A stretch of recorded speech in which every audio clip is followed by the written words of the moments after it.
Another Saturday, it's time to sit around the table and discuss national issues, hoping that we would help you make sense of the big stories of the week. And like I always say, when the stories are big, they make it on the big issue. On 97.3 CTFM and on ChannelOne television, I am Umaru Sandamado. I'll be your driver, your anchor. And today we have an interesting set of conversation and a great panel to do justice to the issues at play. You're welcome.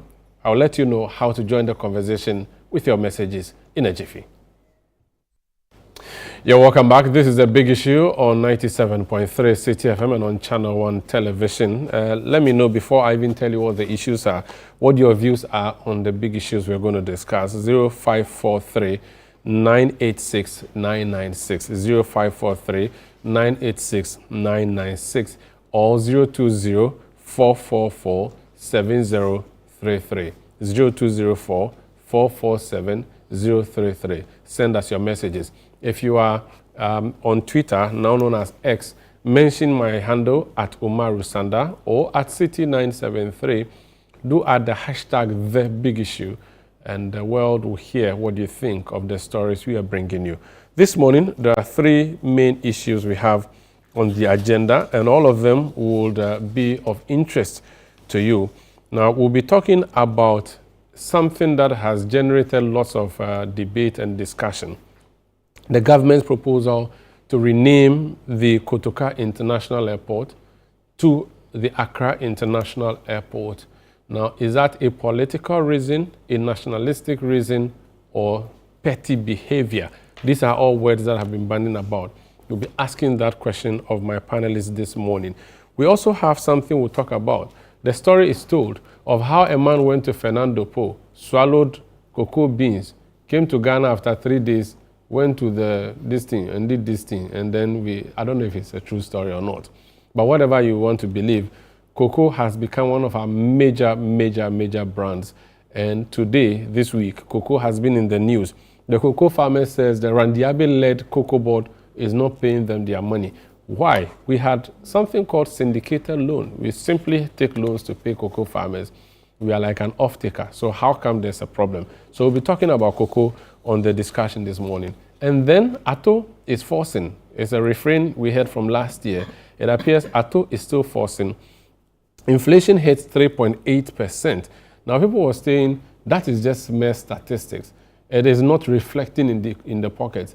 Dennis Miracles Abuaji of the MPP was on the big issue 2 weeks ago, and he said that the government is chalking big successes, but small wins are not seen. So that even if petrol is costing so low, the exchange rate is doing well, inflation is doing so well, people do not feel it, and that they are paying more for ECG and all of that. And that is a point he has made and consistently been making. So today we ask, the 3.8 inflation, what does that even mean to you and I, our pockets? My guests in studio, I'm going to introduce them one by one.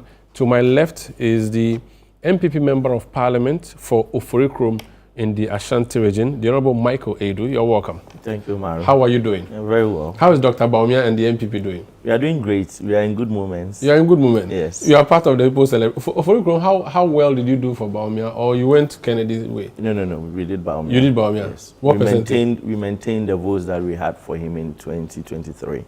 We just increased it by 3 votes, so from 608 to 611. So Baumia all the way? All the way. No challenger? No challenger. Hey, yes. You people, you can do something. We are united and we want to remain consistent towards 2020. You are sure that the unity is not artificial? No, it's not. It's not artificial. You see, there's so much calm, so much peace within the party after the election, and everybody can attest to it. Okay. The person next to the Member of Parliament is a former Member of Parliament, and I always say that people die to go to Parliament. They struggle, they fight. And then when they go to Parliament, they become a Mugabe. They never go until they are uprooted with a bulldozer. The man I'm going to introduce, he went to represent the people of Overdue. Incidentally, the constituency of Kwame Nkrumah when he was in prison. And he decided that he voluntarily stepped down. And today he's in charge of government bulldozers known as the DRIP, District Road Improvement Project. Honorable Ni Lante Vanderpoel, you're welcome. Thank you. How are you doing? I'm blessed. How are our roads? My road is not good, though. Yeah, we can't do all the roads in a year. So well, you have we're doing plenty machine Put it on the road, fix the road. The districts are doing what they can for now because there are challenges. And definitely, the roads have been very, very deplorable. They are doing their best. Fixing roads has to do with a lot of money. So within the constraints, they've done what they could. But we're hoping that this year will be better. They could do more. But what key things would you say DRIP has fixed for us as a country? One of the key issues people are not averting themselves to is the fact that it has caused a reduction in the amount of money government spends on road rehabilitation. Hitherto, all these small roads in our rural areas will be given on contracts. Huge sums of money will be paid to contractors. But today, because of the equipment, all that assemblies need is the resources to buy diesel, buy latrite, and be able to fix the roads themselves. So it is solving our problems? It's solving our problems and reducing the cost of government as far as road infrastructure is concerned. Are you feeling that in your constituency of Nkrumah? Yes, we are using the DRIP to fix a lot of Are you people brought DRIP, so you're not attacking? You know Dr. Baum's initiative. No, was it Dr. It wasn't Baum? Dr. Baum's initiative. It wasn't. He initiated it. It wasn't. He brought the He was idea. in government, he brought the idea. I was the ranking member for local government committee. But he was vice president. He was was in the charge vice of president, but he did it. He brought the idea and he's now operating it. He's enjoying it. He's operating it. The idea started from John Dramani Mahama. In his first government, you know it already. Oh, how? You know. People want to take credit for this one too. This is ridiculous. 286 equipment. We didn't hear of it. 286 equipment. When did it pass? No more. When you came to government, you sold. DRIP was brought in the last... Yes, it was sold to your party people. No. Oh, please. Sanda. No. Check. It's just the name. We cannot It's allow just this the to name. go. I'm telling you. I was deputy minister for local government. DRIP was a we launched policy. the equipment. The equipment was the one that, some of them was the one that Ibrahim used to... So you gave it to Ibrahim. He's saying something. But you gave it to Ibrahim. No, so go and ask Ibrahim where the machines engineers and are. planners used to dredge the Odo for free. You gave it You to remember? people. You didn't give No, it I remember to government gave him, but I didn't know that was... This was a policy that was there were brand planned. new equipment we took from The the government government. cannot fix all What's the the name of roads. the woman from Tema West? Toshi. Yeah, but It she's was on- planned. No, Please, they please. used the Nah, Toshi. DSCF to fund DSCF. it. No. But then the Sandra, let me policy was correct that this. government cannot fix all the roads. So let's bring DRIP machines, bro. share it to the districts Bro. so that they Maybe- use it to fix maybe those you people had roads this. So he's that saying that you government have done- cannot he's use. saying There was you an have- intervention. Let's tell you. Natoshi on her own couldn't have done that. It So was the the government committee policy. of parliament. The local Now- government committee of now parliament. But the it's committee Parliament. of parliament Listen. is a committee of the speaker. The speaker was put there The to parliamentary represent... committee does not implement policies or Yes, let they me cannot. tell you, it's the government that brings the they bring policies. ideas. Kendo Furata was The owing us committee will just scrutinize the 6.2 policy. billion. Kendo Furata, as at the time he declared the DDEP, he was owing members of parliament He is just and struggling to give assemblies credit where it's 6.2 due. billion. And so there was no way we could have gotten that money direct from him. Because before then, he had even given Natoshi, what do you call it? At Get Fund, not Get Fund. District Assembly Common Fund. District Assembly Common Fund. A paper to borrow from the banks because he wasn't in the capacity to give her money. So we decided, committee, Emmanuel Jemfi, But who used government brought MPO to agree. the issue to the but committee you- parliament you- for you- let's- scrutiny and let's- approval. It was the So committee that of Let does me not introduce- give- let me that introduce does my not next- give the that suggested committee to policy. the DSCF. Let me introduce my next panelist. He's the president of the Nkrumah Cocoa Cooperative Farmers Association. His name is Francis Nkrumah. Yes. Where is that? From Ayeswano. Ayenswana, okay. Francis Teno. Yeah. You're welcome. Thank He was just telling me some stories from my district capital, Dodowa. He was just, I'm like, Dangbe man there, what are you doing in Cocoa? And then he was just telling me that no, there are a lot of Dangbe people in Moye. Ange. Yo. My next panelist is Stephen Odatefew. He's Odatefew. Thank you. Odatefew. I mean, forgive me. My Dangbe is not that Gashi good. My gay, guy gashi is gay. not that good. You are forgiven. I need to eat aklo. He's you are described as the petitioner for the renaming of the Kotoka International Airport. Yes, I think among other petitioners that preceded my efforts on the 19th of January when I called a press conference to address the nation on why we had to immediately drop the Kotoka name from our airport because it wasn't a symbol that unified us and it wasn't a symbol that we could be proud of. And I think we've gotten to the point where the leadership of government, led by the president himself, has taken one of the boldest decisions in our history over the past 60 years to drop that Kotoka name, especially as we approach the 60th anniversary of his overthrow. I'll come back, so you tell us more, because you are going to lead this conversation. But this week, we also saw the president go to Zambia, and we saw the Zambians go on social media and say that the president was wearing a blouse because he was wearing this beautiful smock. And because of that, this whole week, Ghanaians have been agitated and wearing smokes to show. So it's okay, we have told the story, but what opportunity do you, and I want to just hear from all of you across before we go, what opportunity do you, how do we take advantage of the opportunity that this conversation has given to us? What can we do to sell this national brand? Let me start from you and then we come around. I think we have our embassies in various countries, represented of course and led by the foreign minister. I think part of those KPIs could also include the smoke attire, making it maybe a Friday wear, or for high-level engagements between the embassies and various country folks in the countries where they represent. We could have that being marketed, especially so we don't have these, surprises when people see us in this beautiful attire. So I think it's an issue where the foreign minister can take that step and then institute some sort of a Friday policy, as Kufuor had done, for smoke wearing in various embassies across the world. My first time to Europe was in Sweden in 2014. I was on the streets of Stockholm walking to look for my hotel. And then someone runs to me, "Hey, we're from Ghana. Hey, Ghana." And he came and then he was speaking to me, he was happy. And because I was wearing a smock, so he could easily identify. Like there was nothing else, but if the woman, I could have been from Uganda because I'm black skin, I could be from Kenya. But when he saw the smoke, he could tell that I was from Ghana. I could have been from Somalia or Ethiopia. So I mean, the smoke is a national character. Teno, let me hear from you. Oh, what do you okay. think we can do with our smoke? The smoke, as my brother said, it's a traditional dress that most of the time we wear, and I think it's a unique dress, so we can promote it so that during national programs and occasions we can wear it so that we use it to market the country. Ni, you are an ambassador. Let me say this. If you remember, even during the days of Osajefo Dr. Kwame Nkrumah, he tried to make the smoke a national and international attire. He wore it several times on international platforms. Jerry Rawlings went to the UN 3 times wearing smoke. Professor Mills did it once. President Kufuor was much more in the bubu instead of the smoke. And I think significantly, I've seen the former president, Nana Addo, also wore it once when he was involved in this Dagon issue. There was this yellow one he wore. President Mahama has also worn it. I think that as a people, if our leaders have shown the way as far as branding of these, our cultural heritage is concerned, the smoke is a cultural heritage for us, because they said the significance of it is that it's weaving all of us together. You understand? Because it's made of different cloth and different colors together.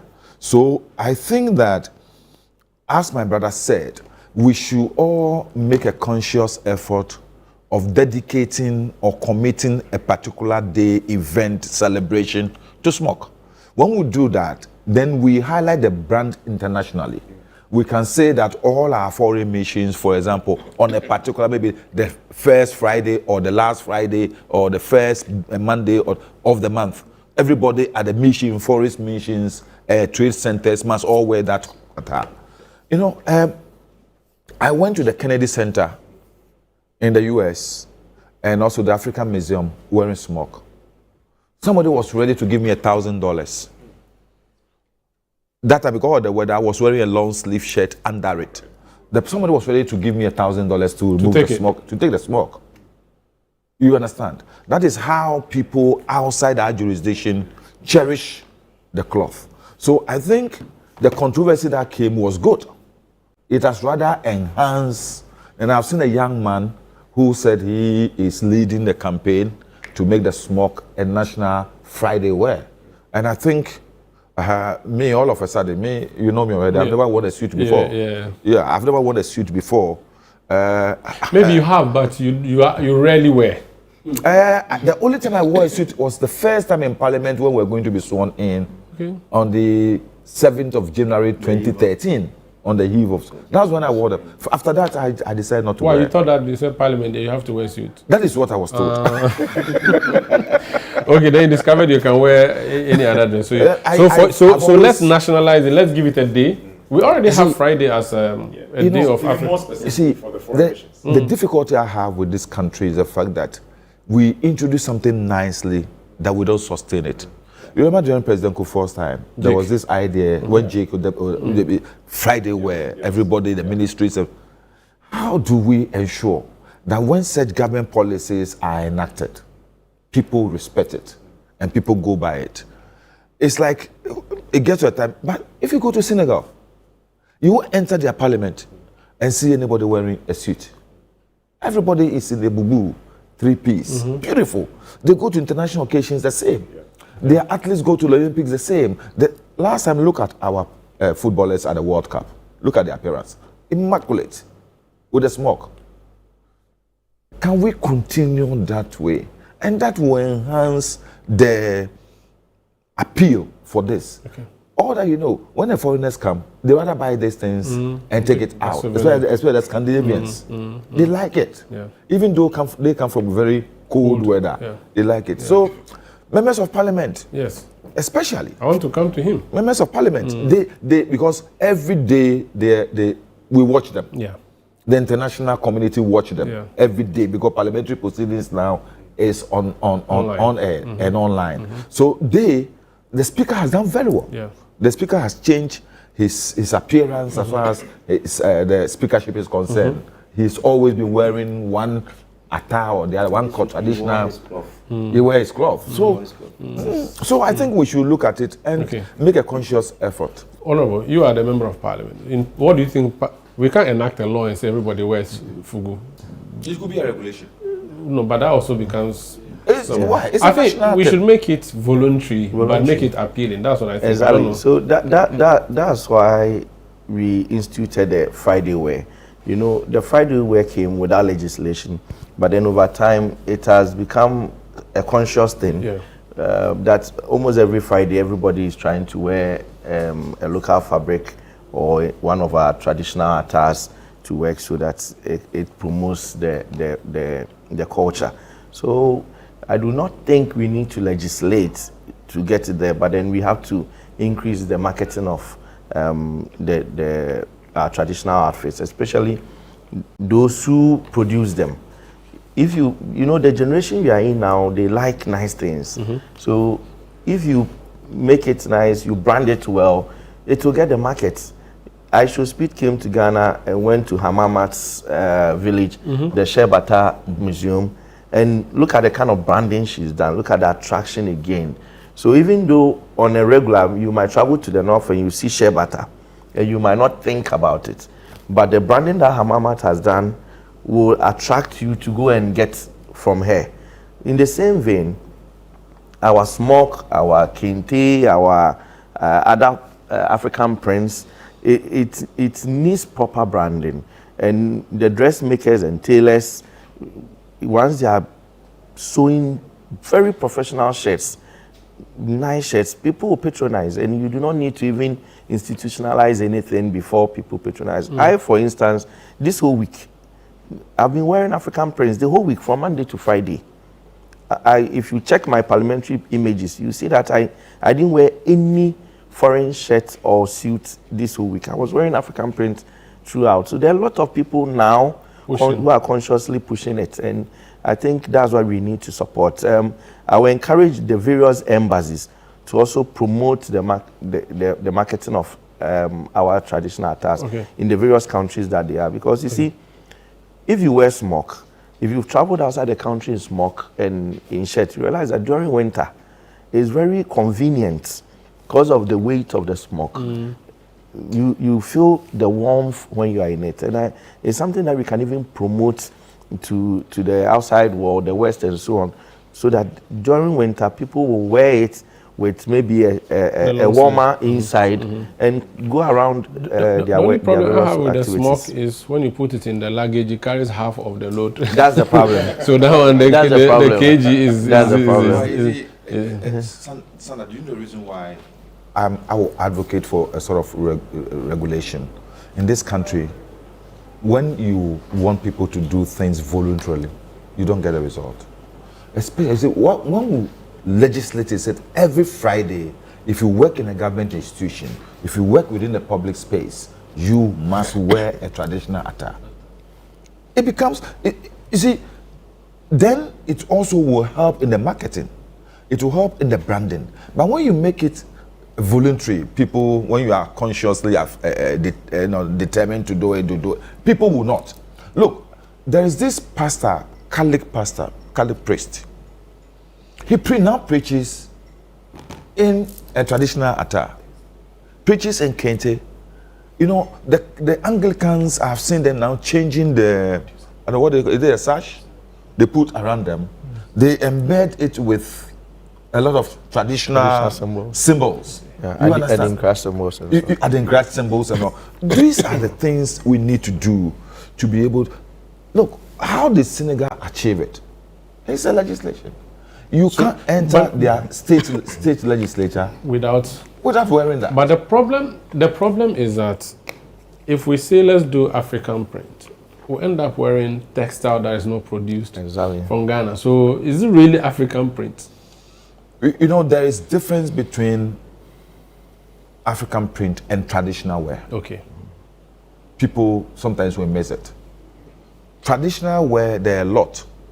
The kente, the bubu, the fugu, the slit and kaba. And you understand, those are the things we're talking about.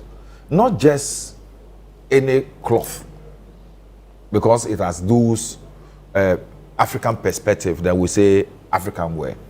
You may have an African wear, but maybe the way you have even cut it doesn't make it look traditional. Yeah. So we have to look at it, because I've seen those people involved in the fashion industry modeling. They say they wear the African wear, then they wear something shrolo, you know, with some cuts around it. Those ones are for the the runways. Models. And the models, the runways, and not really for accentuating our traditional fashional attractions. So I just want us to look at what do we define. If we say traditional wear, what is traditional wear? So that we can have that difference from people bringing in cloth from China and thinking that they are satisfying that demand. No more. There's a question that has come before I go to the main discussion on drip. It says, "Dear Sanda, please tell the former MP for Overdue in charge of drip that people of Apollonia need the drip, especially from the police station to the Apollonia town itself. And how can a community access it if they can fuel it? So can the community mobilize, put petrol in?" Simple. Yes. If you have a problem as far as your road is concerned, go to the assembly. The drip equipments are in custody of the assemblies. We manage it by the assemblies who use them. So if you have a problem, go to the assembly. If that particular road falls within the profile of the assembly within that period, they will easily come and do it. But if you think that the time that assembly has earmarked to tackle that road is too far and you need it urgently and the equipment are available, if you assist the assembly, they will come and fix it for you.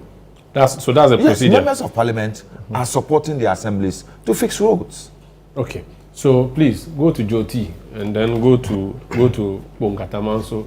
Apollonia is Ponkatamanso, I think. So yes, so go to Ponkatamanso. You can go to Atadeka. They have an assembly there. Let's start with Mr. Odatefio. Yes. Why did you think that we had to change the Kotoka International Airport's name? When did this idea come up? Is it ethnical reasons or for reasons of ethnicity, because you're a Ghanaian, you want to see a Ghan name there, or there's another reason? Well, I think first of all, in my speech, I actually preferred Dr. Kwame Nkrumah. And as a Ghan, Nkrumah is not Ghan. Okay. So just to correct that. I was MP in a Ghana, so which naturally and clearly associates with. Very unique. Of course. We accept everybody. Accommodated. Yeah. Okay. Yeah. So of course, it's been incubating for a while. I think as of last year, I'd even visited the home of Dr. Nkrumah in January last year.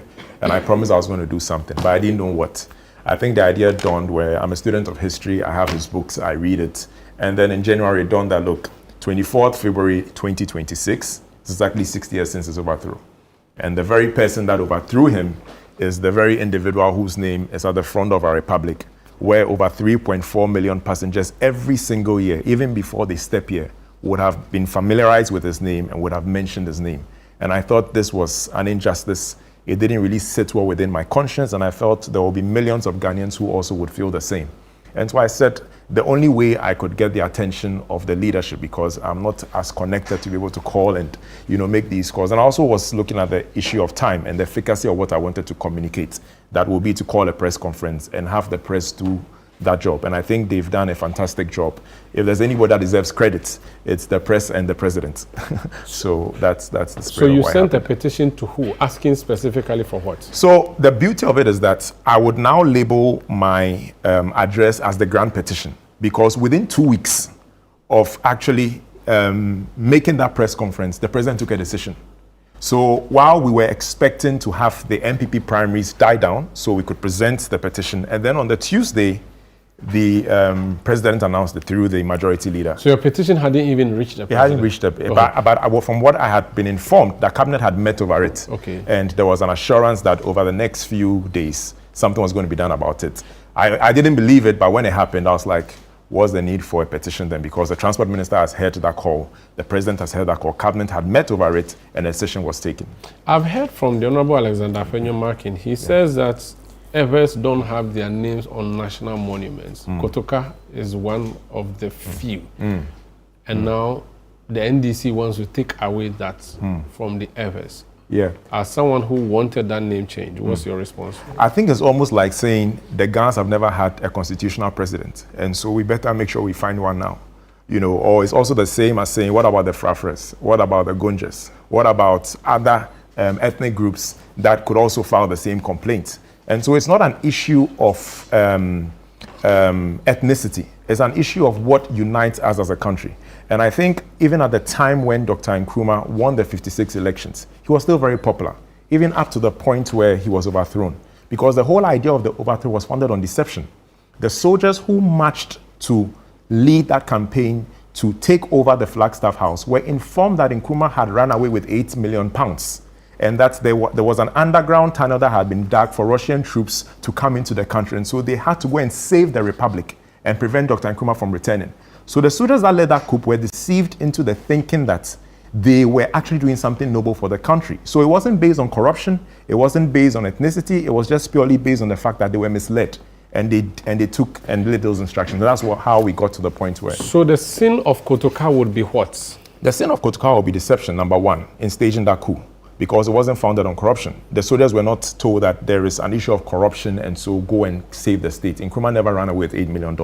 The sin of corruption is the fact that when he was gunned down at the airport, it was turned into a memorial spot instead of something that rather edifies us. I think the sin also is the fact that they had planned to assassinate Osagyefo even on the day of his travel. And how do we elevate the name of a person that wanted to assassinate our leader? And the final sin is the fact that after that coup d'etat, countries like South Korea leapfrogged us. It created an abyss of political instability for 30 years that it took us 30 years to recover from. And those are some of the sins I'm talking about. There are people who justify the coup against Nkrumah, the 66 coup. Right. And they say that Nkrumah was getting to a point where he should not get to, and that this coup was an intervention that has saved all of us from having a Yoweri Museveni on our hands. And that to the extent that Kotoka has cut short that dictatorial tendency and a future despot, we should celebrate him, and having him there is worth celebrating. So let's look at history. There are over 10 founding fathers or first presidents or revolutionary leaders of countries who developed dictatorial tendencies. Let's not forget that there was a 1958 attempt on his life, the 1962 attempt on his life, the 1964 or so. We could have lost our founding father to these things. The country also was not united. We had different political factions that were founded on the premise of political ethnic affiliation. The Northern People's Party, the Western Togoland Party. So he noticed that, look, our country is divided and purely on party affiliation. And he realized that, look, how do we come to unite the country under one state where we have one identity? So the idea of dictatorial tendencies was not born out of the fact that he had a thirst for power, but he had given an opportunity for democracy to thrive. One-party state. A one-party state. And PDA, all these are sins. Of course, and I'm saying that how does one get to the point of paranoia when your life has been attempted at 3 times? You can't trust people, even within your party. There were rumors that the CIA was trying to overthrow him. So that level of paranoia influenced that decision to bring the country under one state. And that's why I think that his dictatorial tendencies, as we call it, was not any different from Jomo Kenyatta, wasn't different from Modibo Keita, wasn't different from Sekou Toure. All these founding fathers had developed dictatorial tendencies. Even Julius Caesar had developed dictatorial tendencies, of which Brutus justified the overthrow or the coup d'etat. But nobody elevates the name Brutus today. I don't even think there's any parent that names their child Brutus or Judas or Hitler. And so that's the argument in which we cannot use as an excuse for elevating Kotoka above Dr. Nkrumah. And even if that is the case, I don't mind if Kotoka has a barrack named after him. I don't mind if some monument or some memorial is instated, maybe in the Volta region or any part of our country, to remember that history lesson. But his name at the front of our republic definitely doesn't sit well. We have an AU that has Dr. Nkrumah's statue at the forecourt of it. And that was influenced by John Evans Atta Mills. Imagine AU leaders coming for an AU summit. And then they arrive in Ghana, and the first name they see is not the name of the one who sits at the forecourt of the AU, but the name of the one that overthrew him. And I think that doesn't sit well with anybody. It's such a paradox. So, do you want his name again removed because you are Ghan? I was interviewed near Ikwe Otu. He says he would love for a Ghan name to be put there, or a Ghan icon to be put there. What's your counter? Do you want a Ghan person put there? I think I heard the Transport Minister very well in terms of the reasons or the strategic reason why it is being named Accra International Airport. Let's not forget it was a military field, an airfield. And then Dr. Nkrumah secured funding and then redeveloped it into the Accra International Airport. And it was, at the time, I'm sure had been done in consultation with the Greater Accra Regional House of Chiefs. Even Buzia in the minority, there is no record that they opposed it. And it was to actually honor the sacrifices that the Ghan people had made in giving up their land for monuments as such. And I think if it's even a Ghan question, then it also appeases a very large majority of the population in the Greater Accra region who also feel that something should be named after them. Accra is a historical place. And I think if Ghans can say that that is my city, either coming from outside or leaving the shores of this country, it still creates national pride, and it's nothing that anybody can have. So you're okay with it becoming Accra? You don't necessarily need it to be named. Yeah, because Neodate Lante Airport or something. Okay. I'm okay with Accra because it unifies the Ghan state even into that thinking. Neodate Lante may come from La, he may come from Teshi, and then the arguments as to why isn't it named after somebody from Bese or Sempe. So I think it's fine that it's Accra International Airport. Maybe Ghan International Airport would have been better, or even down the Dangbe people will fight. Okay. I mean, if you have a Ghan person who doesn't speak English at all he knows is Ghan is Ghan. So he'll be saying me ya Ghan. Me ya Ghan International Airport there. So it's fine. Yeah. Nilante van der Poel, how did we even get here in the first place? So was it by law that we gave that airport the name that we gave it, or it was people who were jubilating after the overthrow of Frank Nkrumah said, we're going to name this place Kotoka? And how come over the decades it remained Kotoka International Airport, only for us to be planning to remove it, 60 years after its overthrow now? Because that's people wonder, okay, why now? Well, thank you once again. Let me say I'm proud of my son. I'm proud. He has made you... Oh, yeah. I've known him when he was a child. Oh, really? Ogbo. Yes. I'm over 60, so you should know. Okay. The father used to come to me with him. He was a small boy, then I think he was in kindergarten or something. Yes, Bishop Bowers. Bishop Bowers at that time. So I'm proud of him, and he's done what the father has always been doing. The father is one of those people who have believed in the ideals of Nkrumah, and I think I want to commend you. Keep it up. Thank you. Keep it up. I'm happy when young men like you are taking over from where we have lived. So, Sanda, the issue of Kotoka International Airport has been on the banner for long, not today. It even started during the time of President Hilal Liman. Yeah. Parliament even had the time to discuss it. Then during the time of Professor Mills, it came up again. You see, what are the reasons why national monuments are named after people? To serve as reminder, to serve as, let me say, idolizing the people, to serve as an example to the youth who are coming up, to people who have role models out of them. Historically, if you look throughout our history, we've had some eventful coup d'etats. We've had military heads of state who named any national monument after himself. Jerry Rawlings virtually declined when a whole university that he brought money to establish wanted to name the school after him. He declined. UDS. UDS. He declined. Did Achampon name any monument after him? Did Akufo do that?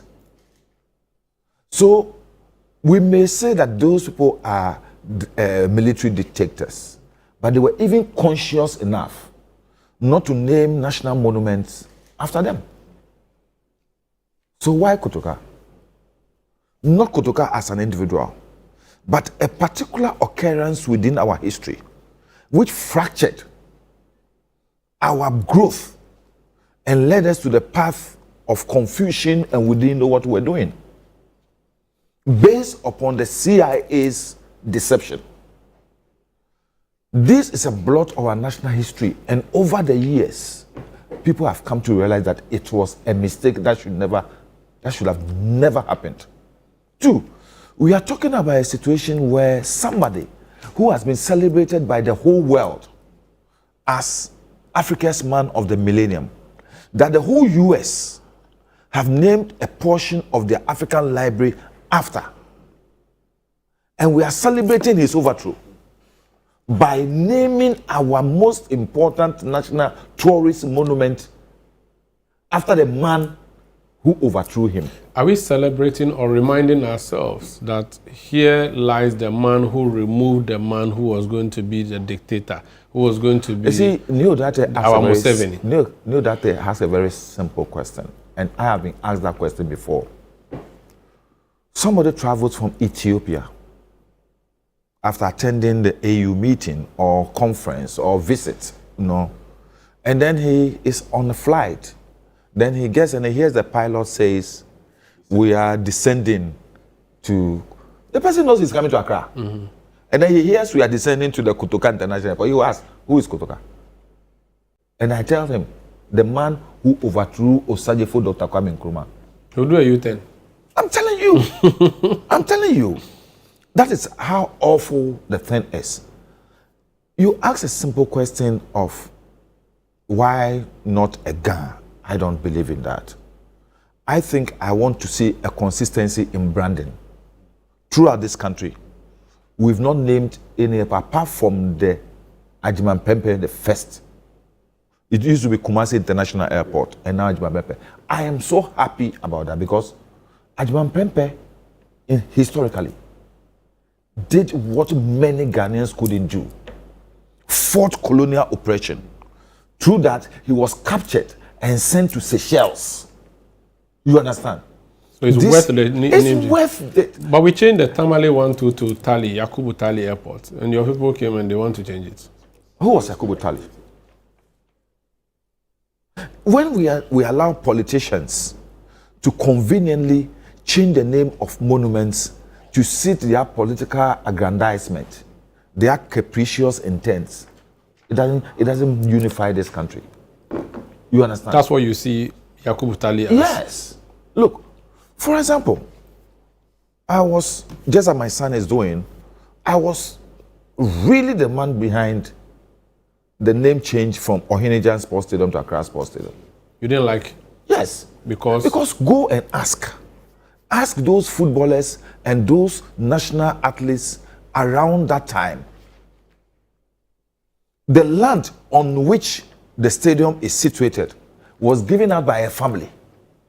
Go and ask what happened to the main icon of that family, one of the finest footballers that Ghana has ever produced. Who? Bryant. Go and ask what happened between him and Ohinijan. Ohinijan has a family. They've not done anything, so I wouldn't want to say it here. But I said, if I give my land for you to build, and then you get up and you engage in acts that go to denigrate my family, then what's the purpose? You understand? I think that consistency in branding is key. Accra International Airport, you sit on a flight, where you are going, I'm going to Accra, then you get down at the Accra International Airport, then it sits with your tourist. But other airports have JFK.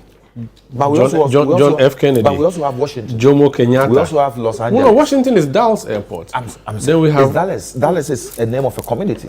Yes, I'm saying that. So we have names after airports. We have Jomo Kenyatta. Let's not look at airport alone. Let's look at monuments. Okay. And let's ask ourselves. Ofwe-Boigny Airport in Cote d'Ivoire. But Ofwe-Boigny, what did he do? Mohammed Murtala in Lagos. Yes, what did he do? So Murtala was a cool man. But what did he do after? He built Nigeria. Up to today, Nigerians celebrate Murtala. And who did he remove? He removed another military dictator. Who was not the founding father of Nigeria. You understand? So it is. So that justifies it. But so if the name at our airport was any name than Kotoka, you will not have a problem. If he was not a cool leader who removed Nkrumah, for instance, if it was Tete Kwashi International Airport, you wouldn't have a problem. I will be happy. Because Tete Kwashi has done something monumental. If it was Osetutu International Airport, you don't mind. Don't mind. You see, if it was Rawlings International Airport, International Airport. When Rawlings himself did not allow any monument to be named after him, you won't force it. I won't force it. Okay, so if it was any, but for example, we have Rawlings Park. Yes. It wasn't Rawlings who said it was Rawlings Park. People named him after him because he severally came to park the Prince Goa there, address the nation there. You understand? But he has we have Rawlings Circle at Medina. Rawlings never. There was no legislation. There was no law. There was no government policy. There was no executive instrument. It's community name. It's community name. People who live around the area said we are calling this circle Rawlings Circle. How about Sankara? We are celebrating Thomas Sankara. Look, Thomas Sankara was an African icon. The whole Africa celebrated Thomas Sankara. Because, for example, today in Burkina, look at what the gentleman is doing. That the whole they world... say that's a new Sankara. You understand? So people are saying the new Sankara. So it is what you did that will make people keep your name alive even when you are gone. What do you say to the comment by the minority leader Afenyo Makin that this is only one of the few ever names? It is not true. And that the NDC is not treating their own ever base nice. This country celebrates Victor Gbao, Philip Gbao, Ifemamu. All of them are from the Volta region. But we don't have monuments after him. Look. For example, let me say this. Even here in Accra, don't we celebrate 28 February?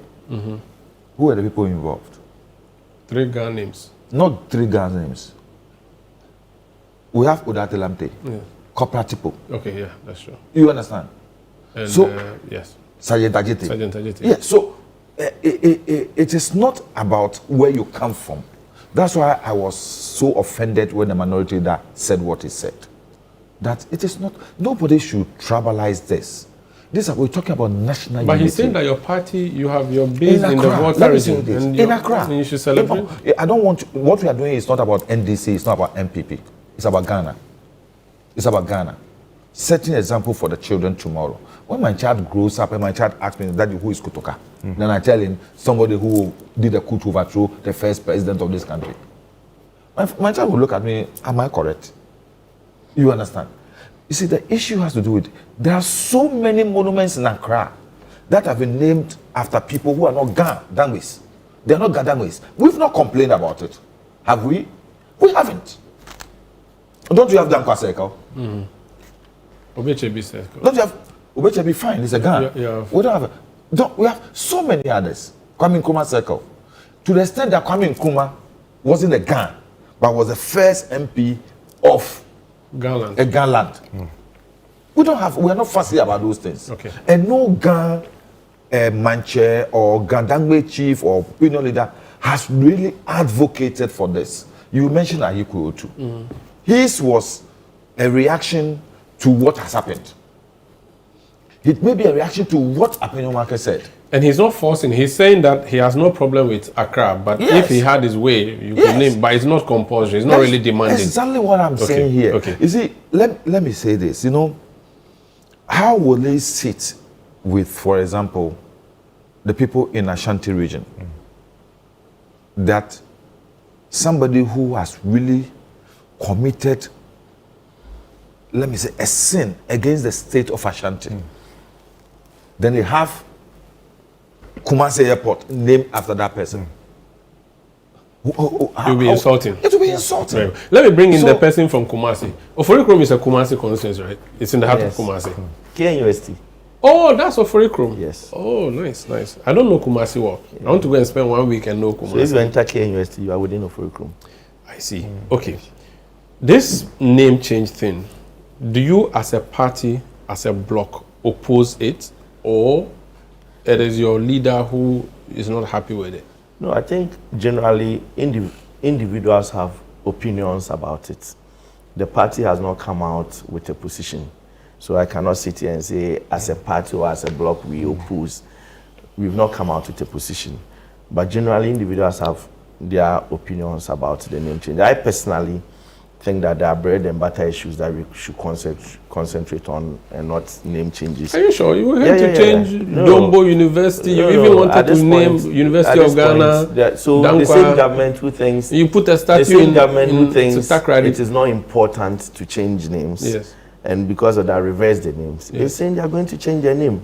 So we are not changing, we are reversing. There are bread and butter issues. The question I want to ask is that allow them to that's how I was quiet when I'm just correcting him. Okay. Yes. They said they are resetting the the Honorable Nilante said this is about Ghana. I don't think it's about Ghana.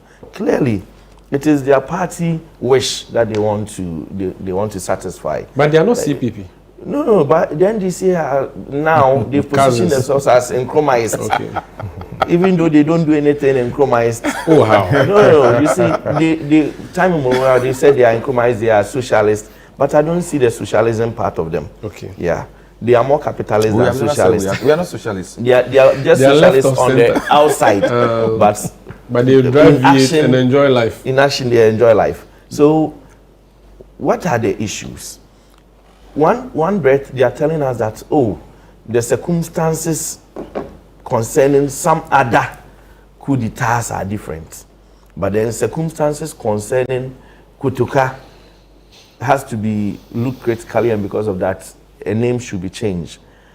If my brother Odate, if I'm right in the name pronunciation, if he was there at the time, what would have been his position? Because I've read a document where Sajima Prempe II was commending the NLC that Nkrumah came, forced and seized their lands to the extent that some of them, their source of income and monies were not coming because of the kind of actions Nkrumah took against them. At the time, when Nkrumah, in 1957, we had more than 200 million pounds in our reserves. By 2 years later, or 4 years later, it had waned due to spending. It was just left. I've seen a video where one of Nkrumah's appointees, I think he was his finance minister or something, saying that he went to Nkrumah to tell him that you only have 500,000 pounds in accounts, and Nkrumah was like, no, it's not true. Go and check again. You understand? So the country had gotten to a point where there were food shortages, there were a lot of issues. Really? We were in debt. Before the coup, we were in debt as a country. In 66? Yes, we were in debt. We were in debt in 1965. Our reserves were left to about 500,000. In 66, our reserves stood at negative 39 million. Really? Yes, in 66. So these were the issues then that drove the whole coup d'etat. When the NLC came, Kotoka was removed through coup d'etat. He was shot, killed, and then how long did Kotoka spend as leader? That's the question we have to ask. People say Kotoka didn't do anything, but how long did he sit on the seat? The man came within a year or two, he was gone. He didn't spend much time. No, wait. But then it's on record that the NLC built Terminal 2 and commissioned it. The airport. Kotoka International Airport, the Terminal 2. It's not on record. NLC commissioned it. It's on record. NLC commissioned it. The videos are there. Go and check the party, British party news. It's there. Google it. You see it. It was a video that was just shown. The NLC commissioned it. So the Gettysburg government initiated the Kotoka, did the design of the Ghana Accra International Airport, did the initial designs and all that, and then they handed governance to Nkrumah, and then Nkrumah came and built the Terminal 1. Terminal 2 was built and commissioned by the NLC. When you go to Takoradi, the Bonsaso Tire Factory, it was the NLC that put up the Bonsaso Tire Factory. Nkrumah did it, but they operated it. They commissioned it. There's this plant, a vehicle factory called the Bedford Vehicle Factory. It was the NLC that did it. Based where? Bedford, I think it was in Accra or somewhere. But NLC, I know the Bedford car, but I didn't know. I want to know. Okay. NLC did it. You understand? So the NLC. So you're saying that NLC did a lot? NLC also did some. NLC did some. I'll come to you. Yeah. So when we try to whitewash Nkrumah, the circumstances at the time was what brought the coup. So he was not a saint? He wasn't a saint. So even his own son. There's a video that I've seen this morning. Sekou Nkrumah was saying that the naming of the renaming of the Kotoka International Airport is not important at this time. His own son admits that it's not important because there are other issues. There are equally governments like a Champon, like Rollins and so on, who did coup d'etat. So if today people feel that, okay, anybody who did coup d'etat should be removed from monuments, then it will even affect the NDC themselves because they were born from coup d'etat. But that's what the point is, that Rollins has nothing named after him. He was mentioning Rollins Park and so on. Did he name it himself? People named it after him. Yes. People named it after him. But it's not in law. That's what he's saying. Did Kotoka name the airport himself? No. Exactly. People named it after him, after he was gone. But to remember, you see, the time Kotoka did the coup, at that time, those who were there felt it was necessary. Those who were there at the time when my brother was not born and I was not born, they felt it was necessary. And it was hailed. When Ghanaians were crying, university students in Lagos were crying, let the blood flow. Then with Rollins, when Rollins was doing coup d'etat, they felt it was necessary. They felt it was necessary then. But then the coup affected a lot of people. My grandmother in the village in Wassa, those days, all of them were affected by the Rollins coup. And because of that, no, they were not doing Kalabule. They were doing genuine business. They will go and buy fish from Takrade. They will bring it, and then the CDS, their people, they will collect it and auction it off. And auction it off and beat them, strip them naked and beat them and all that. So because of that, if you go to my grandma, those days my grandmother is gone. But those days you go and they have hatred for Rollins. And that's the hatred that translates into the son, the grandson. No. You know, before Rollins died, my dad had very good relationship with him. He used to go to him and all that. So let's get back to our track. So you were saying that you have to look at the issues then. So you're saying the that reasons why the coup came. You are saying that Nkrumah went bad despite everything he did. Exactly. Kotoka removing him and Kotoka being honored is not a problem. It's not an issue we should even. But the question is, because Kotoka's name is there today, that is why we even get time to read about the issues that happened and understand the history. Question: I'm on a flight. People are just trying to whitewash Nkrumah and then create a situation where Nkrumah is seen as a saint. Okay. Question though. Question: you as a Ghanaian who is just finished celebrating smoke or fugu. So a Zambian decides that, he's coming to visit Ghana and he's your friend, or he texted you on Facebook. Then you go to the airport to pick him after he arrived because he wants to come and know about Ghana now that you've talked about fugu. He wants to go to see how it is done. Then you pick him up and then he says, but why is your airport called Kotoka? And you tell him that it's named after somebody. And he says, who is this person? And you tell him that it's named after the guy. And you tell him that it's named after the guy who removed the founding president of Ghana and one of the key Pan-Africanists. That's what you tell him. Yes, because at the time he was removing him, the founding president of Ghana had become a dictator. Okay. He had created a one-party state and was appointing people into parliament. He created a detention act. Preventive detention act and started imprisoning all his opponents. My brother was sitting here saying that it was because he feared the shadow, because people were up to get him.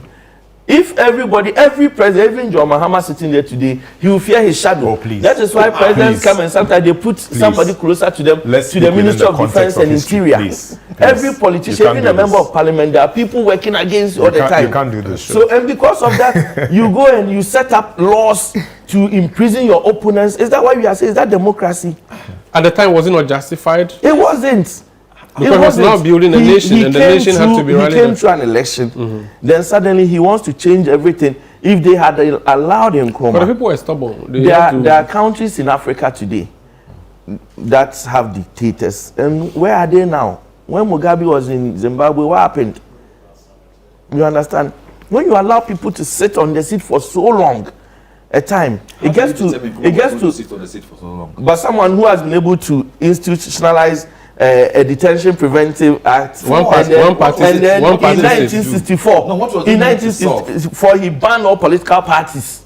What is banning all political parties? We've given the history of the context of how it happened. You ban all so political wrap up parties. for me. I want to hear from. So, but let me also say that you are in the studio with you are the only one, so I'll allow you more time because they are all against you. 3 against 1. No, it's not 3. We have not heard from my people farmer yet. And Odate has done history on Nkrumah. I have not done history on Nkrumah. So you shouldn't be speaking to it. But then we read. So I'm giving you time. Ignore them. Go ahead. Fire. For me, this is not necessary. It is. It is not. It is some sect of this country who want to please themselves. The sect that got plenty percentage in the last election. The sect that got plenty percentage in the election. Yes, it's not. The super majority sect. Yes, it's not doubted. And even amongst them, some of them, some of them think it is not necessary. It's not true. Including Nkrumah's own son, Sekou Nkrumah. Please don't. Including Sekou Nkrumah, he's on record. Umaru, let your producers check. Yes, but you cannot challenge that. Sekou Nkrumah is not popular about his. He's not popular with his father's position. It doesn't matter. But a son is a son. Haven't you seen If a son is a son, the father who is gone is still rebelling against the father. Let him learn. You learn so that for me.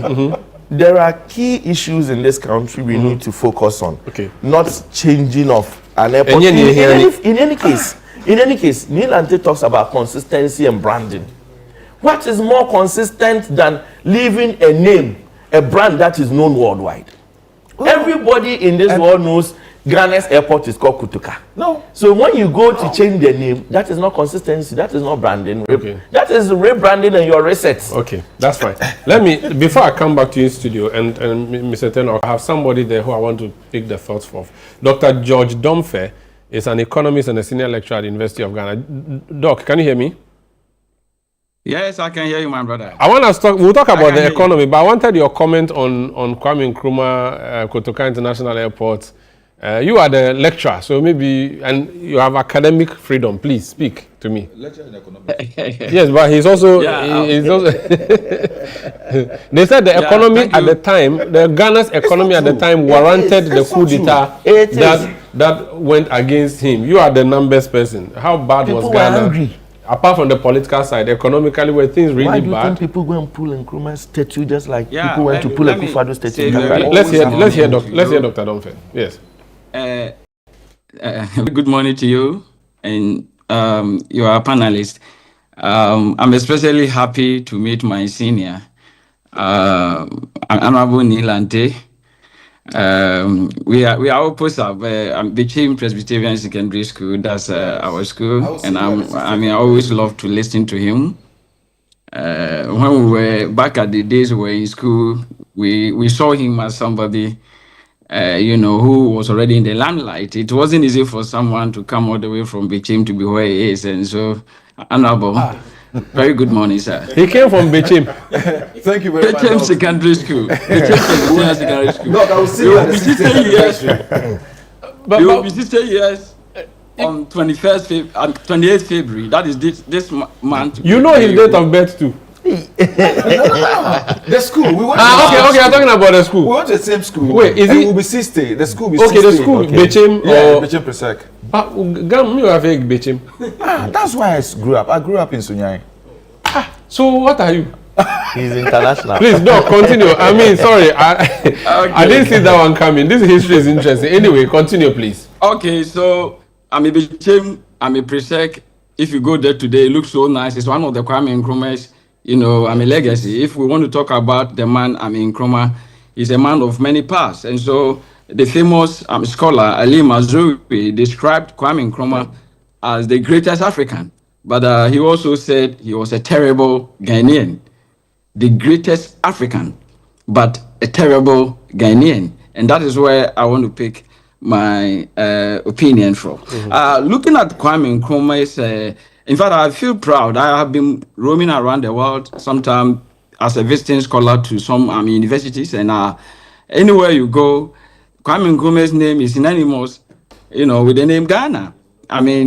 He has it all, the most popular figure, no doubt about that. And when you even come back to Ghana, economically, Kwame Nkrumah didn't think about the events of the day, but he had vision. What was the vision? His vision was to transform the economy, the Gordonsburg type of economy, where the primary sector was the lead producer, contributor to GDP, the lead contributor to job creation and all that. And Nkrumah, how did he want to do it? Just to look at the middle. I'm talking about the secondary sector. And he did very well with the manufacturing, setting up factories here and there. So at least we could produce enough of what we needed to consume. And if we had continued from where Kwame Nkrumah left, Ghana wouldn't be where it is today. Now our economy is jobless economy. It doesn't create job because at the time, during Kwame Nkrumah's time, agricultural sector was a leading contributor to GDP. And it continued until around 2005 when we got up a day and we were told that the tertiary, the services sector, is now the leading contributor to GDP. And if you look at the economies of all the countries that developed, they moved from the primary sector, that's agricultural, to the secondary, the manufacturing and all those other things before the tertiary. In our situation, we leapfrogged. We moved all the way from the primary and we went to the tertiary. Just like a child finishing primary school and going to Legon. And that's why we still remain very confused. And so the middle ground is supposed to be the industrial sector, the secondary sector, where we have the manufacturing, where we could build more factories to produce most of things that we consume. Today, we are talking about dollar. We are so excited because CD has picked up a strength against the dollar. Why? Because we need more dollars to import.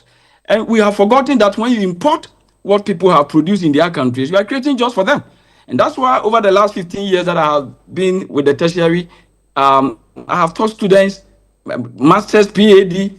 Over the last 10 years, they are still roaming about with our work. That's how, excuse my language, useless our economy has become. And Kwame Nkrumah had a vision of transforming, the economy. And so based on that, in my class, I always look at him as a man of vision. He saw what is happening today during the time, and the people around him didn't see that. And so on that basis, I give it to him. But we have so many people who, because of that thing, Kwame Nkrumah did so well. That is, some Ghanaians. Now, the population of almost about 36 million. Some of us think Kwame Nkrumah did very well. But we should also not forget that there are others who also think otherwise. Those who suffered the circumstances of Preventive Detention Act. Because of this particular act, 1/3 of the MPs, sitting MPs, had to run away from the army country. So today we have 276 MPs. 88. Micro minority would have run away. You see, because anytime you said anything, wow, that sometimes it's even based on rumor. So if you say something to a friend and the friend doesn't like you and he goes to tell Nkrumah, you are in trouble. You had veranda boys who were listening in on private conversations of their family members. That's what we hear. Is that also true? And yes, two prominent MPs. I'm talking about Professor Buzia. He had to run away. His own finance minister, first finance minister for Ghana, Bedema, he had to run away because he didn't agree with Kwame Nkrumah. And so you could see that, yes, the man did very well, but there were a lot of things that he also got it wrong. Those who were so bold and decided to stay in Ghana, hey, they also had trouble. Our own Akwaji was in prison. He was a minister under him. J.B. Dankwa, what did he do wrong? Writing articles about what should be done. You know, J.B. Dankwa, as around 1930s, early 1930s or late 1920s, he had his PhD. During that time, you could count the number of PhD holders globally. But he came back from UK to work so we can be where we are today.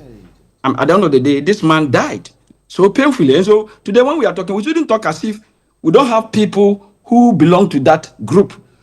What is more, Kwame Nkrumah decided it was multi-party democracy before, the 1956 elections, before the 1957, we became an independent country. He did so well because of power, by pushing the country to become a one-party state, and he became the life, president. I think that was very bad. Our flag, we had to push Ghana flag somewhere, and I had to adopt the flag of CPP. Yes, so those who love Kwame Nkrumah wouldn't have a problem with this. But we're talking about Ghana. Ghana is not it's a whole lot of people. We have a whole lot class and groups of people. Doc, in fact, you are an excellent debater. I like how you raise the high points of Nkrumah and you are using the low points to demolish him. I would never want to be in a debate with you. But in summarizing the conversation, I was thinking when you started that, oh, this guy is CPP, he's Nkrumah. Now I'm wondering, okay, he's MPP, he's UP. It's difficult to tell, which is very helpful. Even though Neil Ante has whispered in the studio that you're an MPP member. So that gives that context. But my question is, based on what you have said, was the 66 coup justified? 1. 2, should we have Kotoka's name at our gateway? Those 2 questions. What is your view? Okay, quickly, before I continue, let me say that, Senior, it is never true that I'm an MPP person. I have never been a card-bearing member of MPP. So when I vote, I sometimes publicly say it to everybody. In fact, the last elections, I've said it on many platforms that I voted for an MPP. That is me. In fact, if you ask 2024, Bawa you voted, Muntari, if you ask Honorable Bawa Muntari, he will tell you that I was a personal research. I was doing research for them. No, don't say it in public. It was a private contract. Now you have exposed it. I have to, so people will know that. Will know what I stand for. Okay, so you voted 2024 MPP. How about 2020? Yeah, so let's continue with this discussion. No, because you mentioned that, I just want to know whether you voted for NDC before, because you said you publicly announced your votes. Have you voted NDC before? I vote based on the agenda of the day. I look at the parties. No problem. Doc. You see, you brought your vote up in the public. That's what I'm asking. Have you voted NDC before? Yeah. So 2020, I voted for MPP. 2024, I voted for an MPP because of the change that I saw coming from. I was talking about the transformation of the economy. Doc, moving from. Doc, can you hear me? Can you hear me? Hello. Have you voted NDC before? Let me know. Would you allow me? I'll allow you, but you see, you brought up your vote in public. So I brought it. I'm answering, and you bring in another one. I think it's no problem. Let's go back. So answer my 2 questions for me. 1, the 66 coup, based on everything you know, was it justified? Quickly. And 2, have Kotoka's name. Go back quickly. I have never been a card-bearing member of any political party in this country. Okay. That's number 1. Currently. I speak so much about Akufo-Addo's legacy. I was so much excited with the one district, one factory, and all those other things that sought to improve the manufacturing sector to create jobs. I really love it. No doubt about it, and I don't hide my feelings about what I like. And so, talking about Nkrumah, he did all that, but back at home, things were not good. Look at the chieftaincy. A whole Ochehini was distilled because Kwame Nkrumah didn't agree with him. In fact, there were processes underway to get rid of Asantehene, and he did quite a lot. You know, today, most of the chieftaincy issues that we are having today comes from, you know, how Kwame Nkrumah managed that sacred, institution during his time. And so we can't say that everything about Kwame Nkrumah was excellent. Today we have people who don't like Nkrumah, we have some who like him. And it was in the midst of all these problems that I've talked about. Chiefs were running away, politicians were running away, all of things. It was in the midst of this that Kotoka came. Because there was no way, Kwame Nkrumah was going to, you know, stop his, how do I call it, political, you know, I don't know whether I'm right to say. Say it. I mean, you have, you know, so his political antagonism, how he was chasing people away, anybody who didn't agree with him on an issue, you have to either go to prison or you have to run away. And so looking at all this, and people have said that he did those things to protect his life. I don't think that is too weak an argument. We are talking about Ghana. Ghana was not Kwame Nkrumah. Ghana was bigger than his life. And so there were so many options he could have used to protect himself. So the 66 intervention, so the 66 intervention was necessary. And so it was during this that Kotoka came. And some of us also see Kotoka as a man of justice, a man of freedom, a man of peace, a man of equity, a man of democracy, the true democracy. Today, what we are experiencing today started with Kotoka. It started with him because if assuming Kwame Nkrumah, after declaring himself as life president, and assuming he was going to live for the rest of the life of this planet, it means that today we will still be having him as our head of state. Oh no, he died in Guinea later, so he would have gone. Name Kotoka should remain. It's unfortunate that at this time when we are struggling, the economy is still struggling. We are still at where we were Gordonsburg type, not creating job. And today you need to push in more dollars just to stabilize CD, so you could get more to go and import. And we are excited. You see, we have fundamental problems with the economy, and this is the time for us to think about it. This is not a time that we have to waste. Away thinking about what should be the name of the international airport. So it's majoring on minors. That's what you think? Exactly, that's what I think. Exactly is what I think. Okay, thank you so much. I'll come back to you because there's more to talk about. That man has come to demolish your whole Nkrumah agenda completely. He hasn't. I think first of all, he has given the foundation the positive one, but he has said that everything that went, Nkrumah, is like Kotoka was a peacemaker. It was a man of justice, and all of those. You said, no problem. Let's start with. In fact, I needed to hear from Mr. Tenor first. You should go ahead. Okay, please. Let's start with the British Broadcasting Corporation, the BBC. It's been the largest media organization in the world. Yes. For as long as we know it. It's a symbol of press freedom for everybody that understands media and politics. The BBC named Dr. Kwame Nkrumah as the African of the millennium. Where's the paradox? For a man that is tagged as one who, curtailed the rights of people and infringed on it. It doesn't sit there. This was a neutral perspective of the largest media organization in the world. Number two, the whole idea that there were Ghanaians jubilating at the time of the overthrow. Let's go back to history and let's read from Nkrumah's account of exactly what he said. It's on page 31 of his book, Dark Days in Ghana. He says much publicity was given in the imperialist press because don't forget that the coup d'etat was sponsored by the CIA. So if media is controlled by the media at the time, you're not going to have Nkrumah faithfuls being published or projected on the international media. It's not going to happen. He says that much publicity in the imperial press and on TV to the pulling down of the statue of myself in front of the National Assembly building in Accra. It was made to appear as though angry crowds had torn the statue from its pedestal and had carried off chunks of it. But it was not for nothing that no photographs could be produced to show the actual pulling down of the statue. And it goes on that there are many other incidents which could be recorded, but sufficient has been written to show the manner in which the military and the police action of 24 February 66 was carried out. So it's pure propaganda. Like he said, we're not there.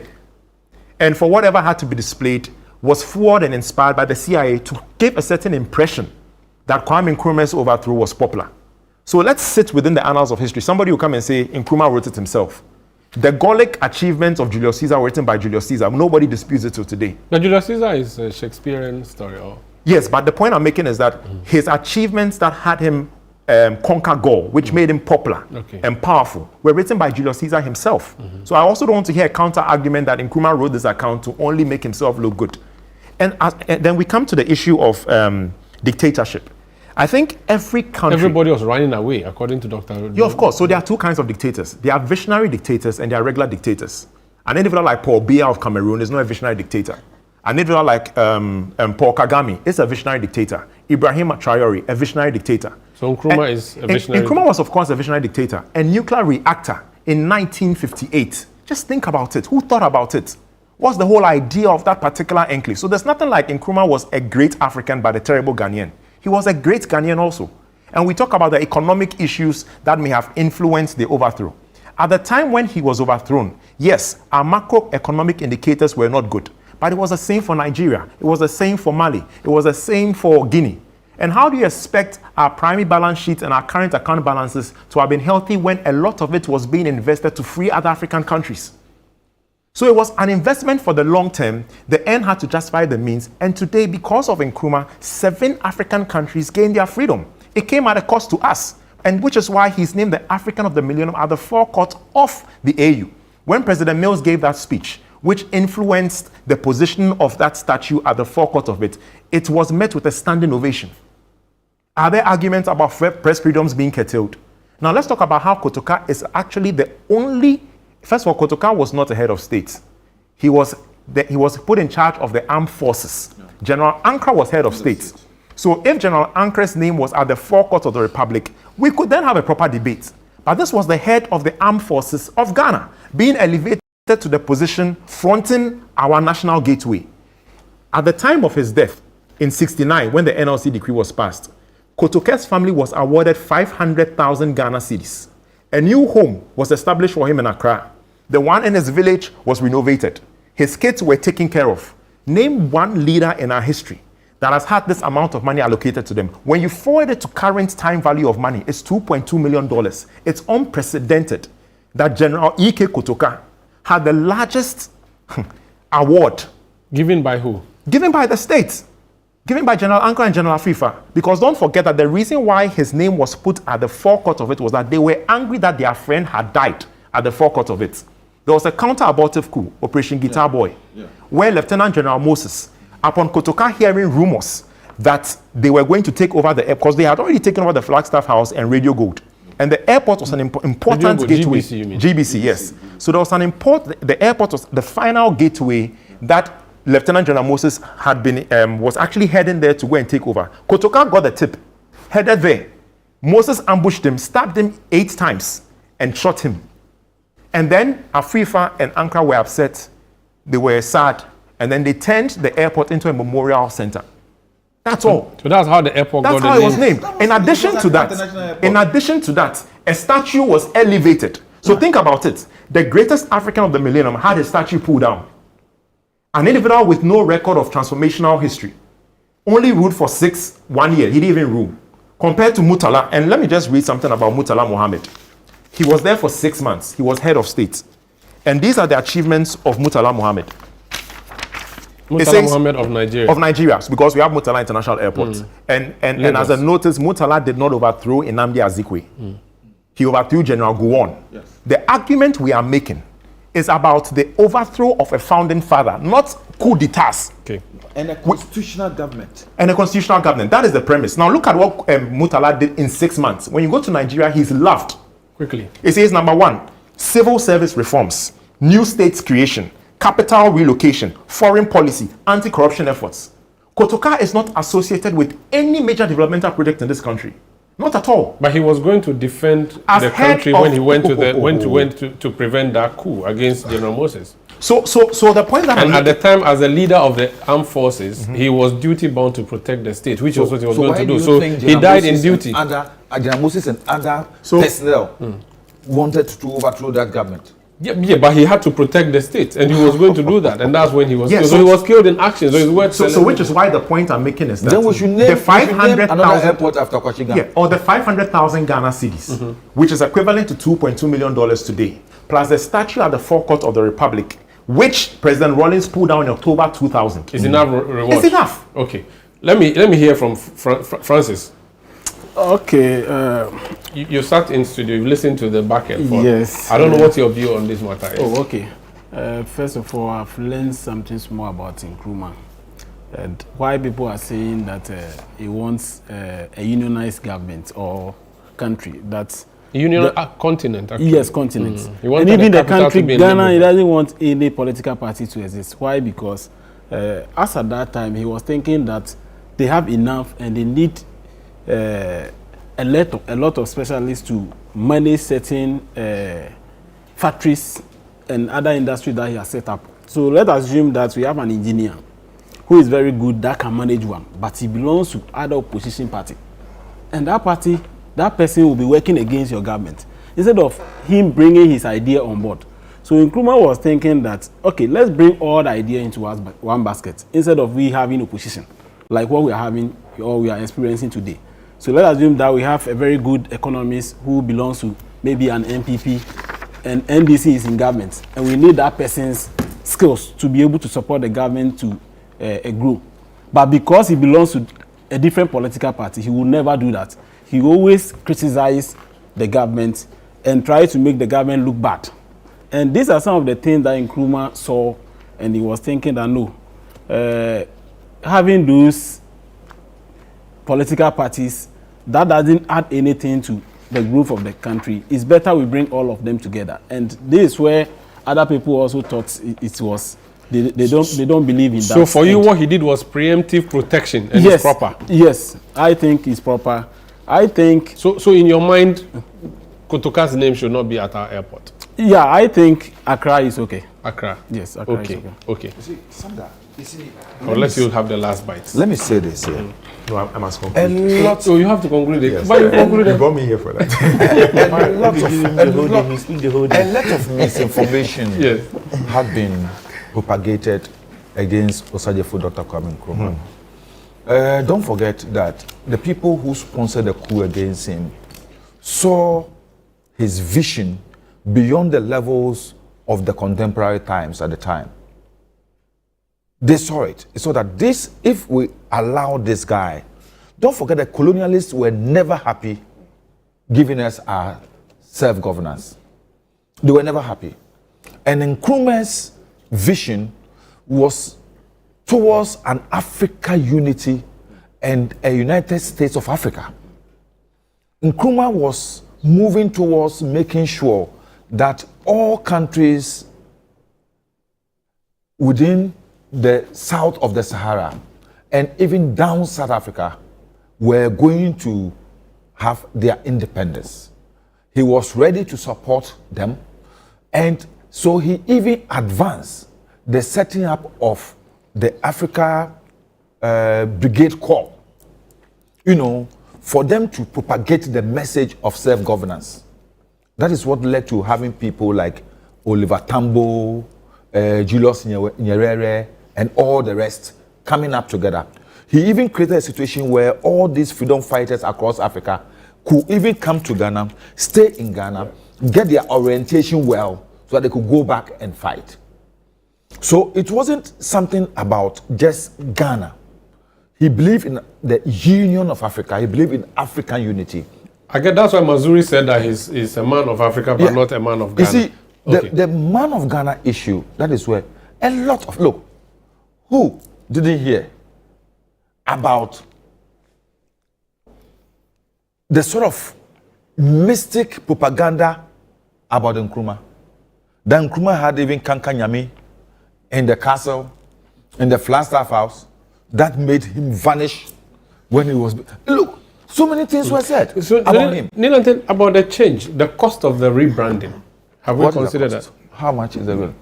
When the former government changed almost all our institutions to names of their political apparatchiks, not statesmen, political apparatchiks, did it cost the state anything?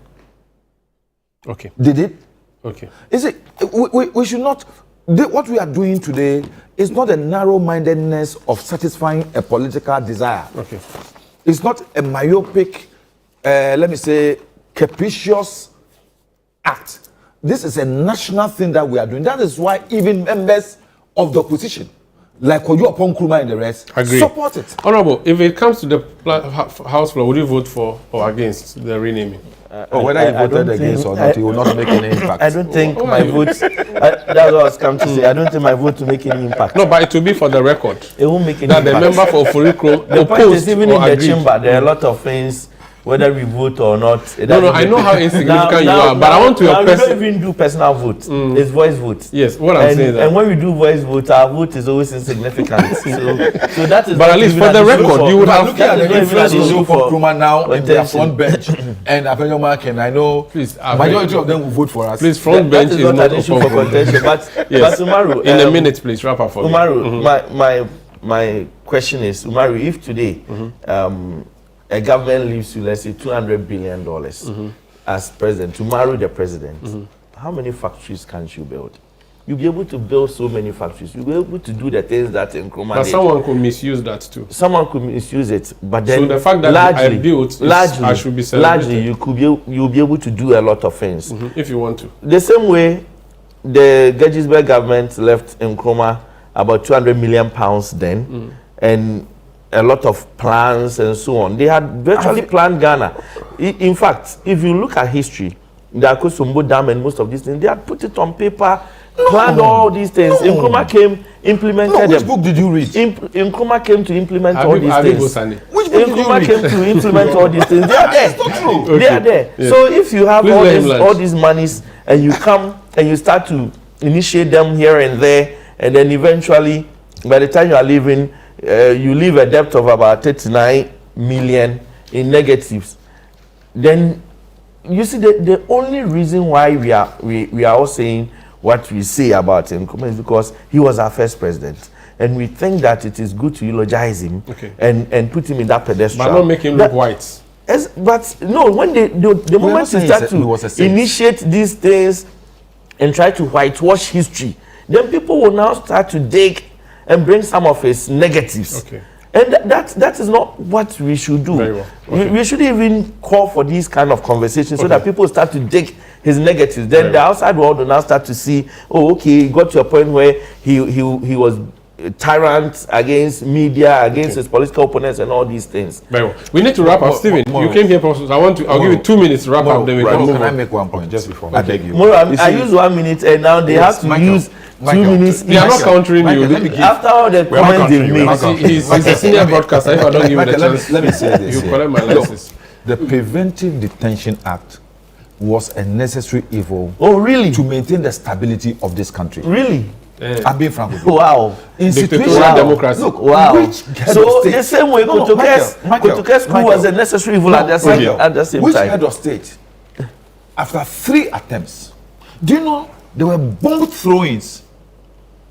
Some Look, people also my believe auntie was those bomb affected throwings by the were bomb. propaganda that he himself initiated. Let me So say, the people who also feel Nkrumah he initiated the it bomb himself. to kill himself. No, people also feel he initiated it. No. Just like the let me hear shooting from Stephen. when say Trump, Okay. during Trump's Lucas inauguration, House. where a Lucas- bullet passed by his ear. Look, There are Lucas House. people in America who feel that he initiated those things Because the himself sniper to could get the public bombing Lucas House, this thing Blaster sympathy Square, towards him. Blaster Square, Kulungugu, all these attempts on his life at the time. People there was a also need think for needed a drastic people also measure think he planned to those be things to able gain to sympathy for stabilize himself. the Okay, country.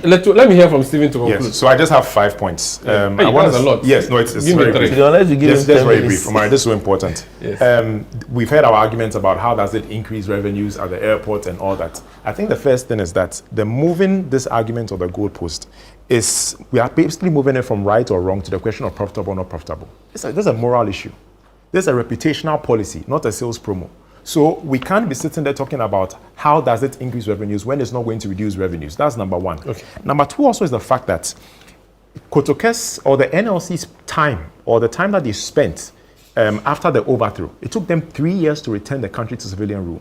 If the main purpose was to return the country to civilian rule, they should have done it in 3 months. The average amount of time where coup d'etats have existed to which those countries have returned civilian rule is not more than 200 days. The NLC was in power for 3 years. So the whole argument of overthrowing a dictator is actually flawed. Okay. And the final point is that there was no opposition. And this is just on the issue of the Accra International Airport renaming. There was no opposition by Buzia.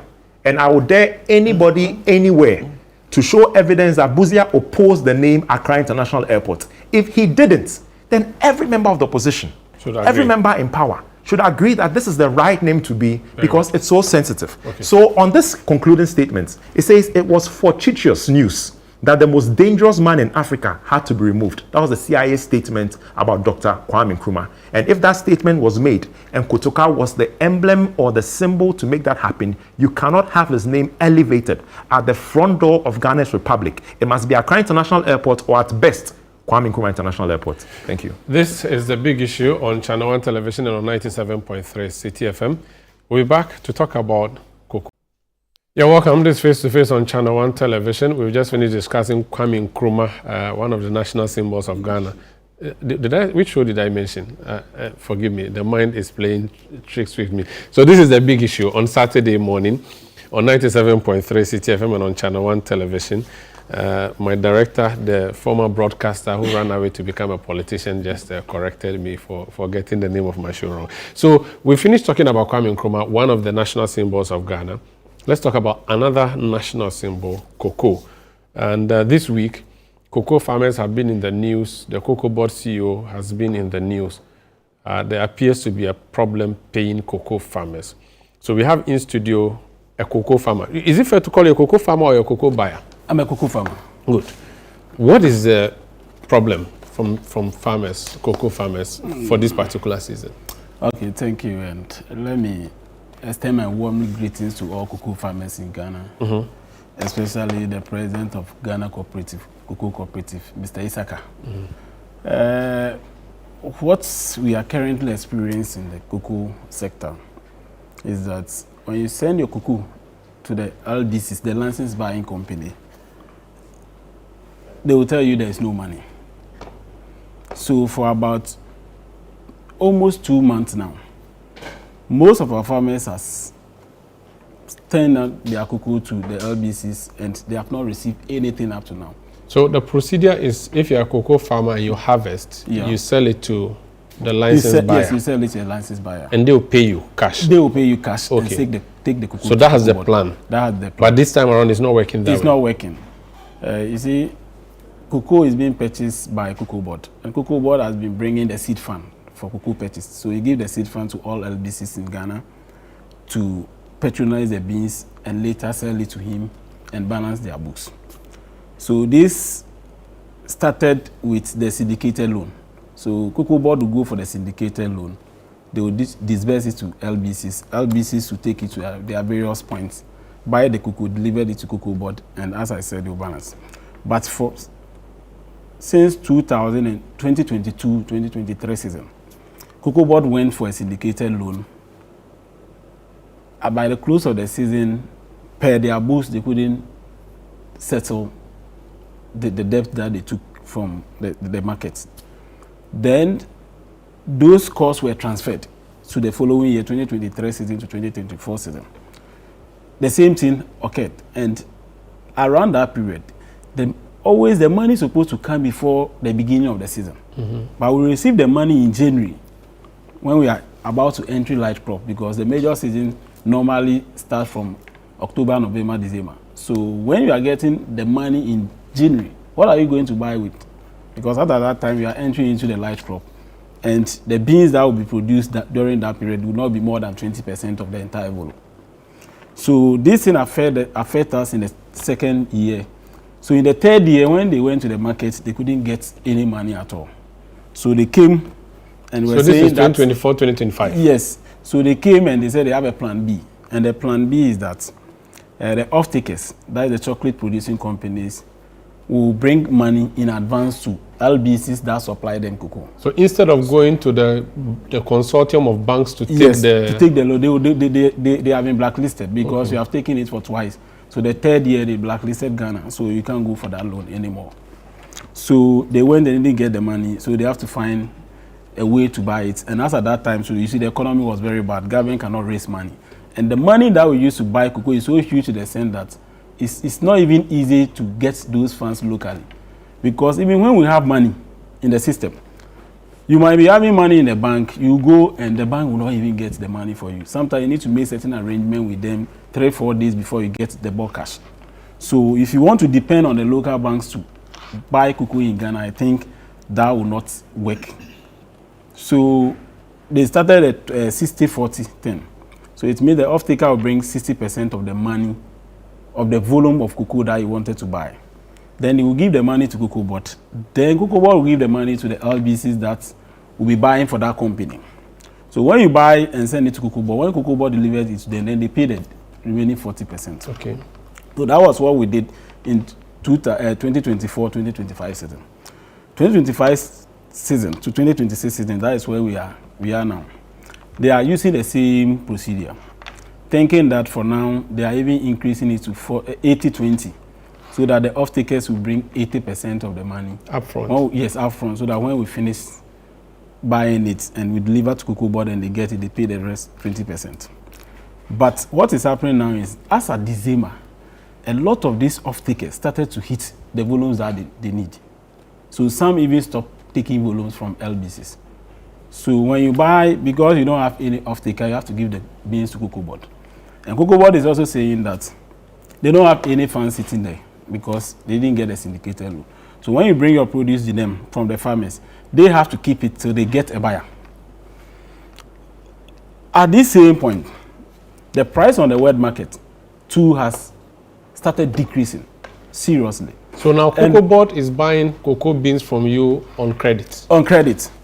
Instead of paying you before they even pick up. Now they'll say, oh, you bring it. When we get someone they will not to buy, tell you bring it, but you will have to send it to them. Yes, you don't have storage facility. And by law in Ghana, you can't send the cocoa somewhere else. You can't go and sell it to anybody. Even currently, the prices on our neighboring countries, Ivory Coast and Togo, the price has gone down.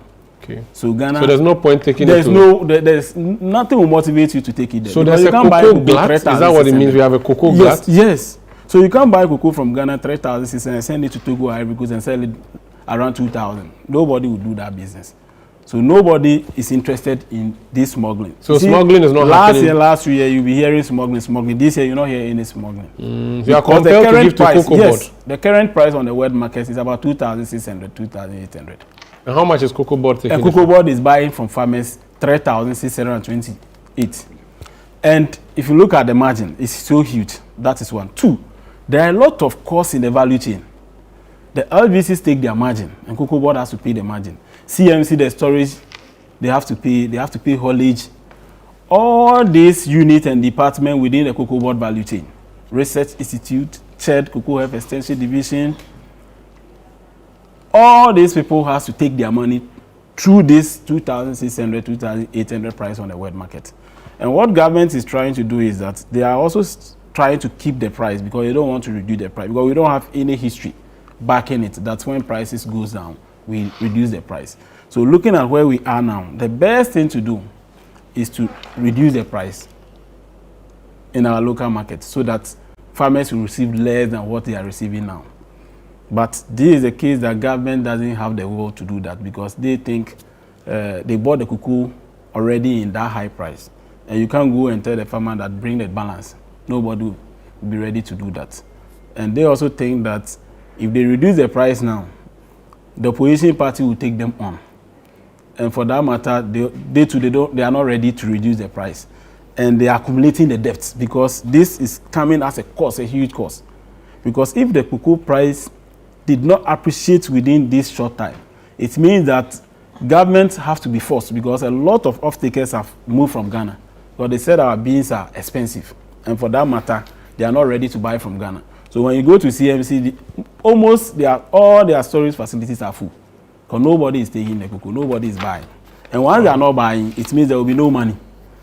And the current statement that we are hearing from the CEO of Cocoa Board is that they own LBCs about 50 tons of cocoa, 50,000 tons of cocoa, and they are working with the Ministry of Finance, with the minister, to be able to release that money to them. But the question is, if you release the 50, what about the live crop beans that we are going to buy? Where are we going to get money to buy that cocoa? Are we going to buy it at 3,620 ACDs, or we are going to reduce it because it's not sustainable? What government is now doing is not sustainable. There is no way we can sustain it. And it's also difficult for them to reduce it. It's interesting. You have given me the problem, the diagnosis, and you're even proposing it seems like you know your sector very well, and I'm happy to hear this. A few things. How much are cocoa farmers owed? Do you have a range in total? In total, according to Cocoa Board, they say 50 metric tons. In terms of money, I mean, so when you multiply, is it a ton? Currently, they buy a ton in 58,000 cedis. So you multiply it times number of by tons. 50 tons. Yes. Okay. And this 50,000 tons. And there's no indication that, because yesterday the CEO did a press conference. Yeah. Did you get a clear indication that your monies will be coming? Per what he said he's now working with the Ministry of Finance to release those payments. Now, what we are saying, when you look at the sector, Umaru, LBCs have already pre-financed this purchase. So most of them took loans from banks. And looking at the nature of the market, by December ending, we are entering into a light crop because the beans will reduce drastically. So almost the terms of trade, when you take money from bank, you promise them by January you start paying them. So most of these license buying companies are supposed to pay their banks that they took credit from to buy the cocoa from the farmers. So when you pay them, quickly the banks will take their money. So when they take their money, which one are they going to use to pay the cocoa farmers on the field? The next production, the next produce that they will send for sale, where is the money that we are going to buy? Looking at what the CEO is telling us now. Does this mean that our next production is threatened? Yes, because there will be no money. There will be no money because there is no farmers plan. will not be motivated. Looking at what the CEO is saying, there is no plan. Wow. Yes, the situation sounds hopeless. Yes, the situation sounds hopeless. So, fortunately, yesterday, the leadership of the Cocoa Farmers Union met him one-on-one in his conference room, and he came out with certain things that going forward he will sit down with the Ministry of Finance and also the cocoa marketing. We have a board that set price, the committee that set price. Yes, so they will meet and look at it whether they will review the price, because if they don't reduce the price as at now, they have a huge debt to pay, which government has to pay, because the difference between 2,600 to 3,600 is about 1,000 per bag. So if you multiply the number of purchases that you have done times that amount, it's a huge debt on government. So currently, what is the solution? Go and take a loan and deal with it, or reduce it and forget the opposition. Let them shout, but reduce the price. So which one would you propose? The best thing that we have to do, you have to reduce the price. But the one that we have already sold, you can't reduce that one. So the new price, even though the opposition will laugh the at new you. price, yes, the new price will take effect from maybe the next season, because that is what our leadership is proposing. That we have already started the season. We all understand. Would the farmers agree to this reduction? They will agree. Most of them have been calling. You see, we have been the leaders of the cocoa farmers in Ghana. I'm part of Ghana Civil Society Platform for Cocoa. So most farmers have been calling us because they are having a lot of issues. Some was have to go to school and there's no money. And they understand that. Some understand that the price must be reduced, so because government cannot do anything about it. So government's reason for not reducing is just for political reasons. That is for political reasons. If we were to go economically, they have to reduce it long ago, not today. I see. For about 2-3 months ago, they have to reduce it. Honorable, you are from a cocoa growing area. You understand cocoa for a number of reasons, biologically speaking. I'm not just from a cocoa growing area. I'm a cocoa farmer too. Oh, good. Okay. Yes. The story he has told me, that is an accurate report of the situation. He has I'll give him about 80%. Okay, that's very good. Because he missed some of the issues. And I know he's been briefed. Cocoa Board met them and gave them briefing. So based on the briefing they gave them, that he's reporting. This is not the first time this situation is happening. Except that the last time it happened, the way it was handled, nobody really felt it. So in 2017, the new administration came to office in January 2017. By December 2016, the price of cocoa on the international market was $3,000. 2017, it started dropping. And by then, we were giving the farmers 475 cedis, if he remembers, per bag. So you are giving farmer 475 cedis per bag. The price was 3,000. You take over government, it drops all the way to $1,800. what are you going to do? That was 2017. You're caught up in the same situation we have now. Apart from that, in 2016, the then government went to borrow $1.8 billion for syndication to buy 850,000 metric tons of cocoa. By 2017 January, they have spent all the $1.8 billion. But then, like he said, see, cocoa, you buy the main crop and the light crop. So main crop starts from October to around February, then March, and the light crop will continue. So if by January the 1.8 billion is finished, and you have almost 300,000 tons outstanding, and you bought just 500,000 tons, where are you going to get money to buy the remaining 300,000? Because the contract that you used for syndication was to buy 850,000 metric tons. So the government then was caught in a quagmire that you have to find money and buy the remaining 300,000 tons. Apart from finding money to buy the remaining 300,000 tons, you already have price dropping from $3,000 to $1,800. And because of that, you are taking over an administration. There's no fund in accounts. You just have to go and borrow to buy your $300,000 and also to support the price, the 475, so that you can maintain 475. Even then, the then opposition was pushing that the price should be increased when they knew that the price had dropped to $1,800. So we were caught in the same circumstances. How did you get out of it? What is interesting is that up to 2018, so they borrowed. So if you look at a report, a financial report submitted to the board in 2017, they had to go and get a medium-term loan facility from the Bank of Ghana. And then in 2013, Cocoa Board had initiated something called Cocoa Bills to support the industry.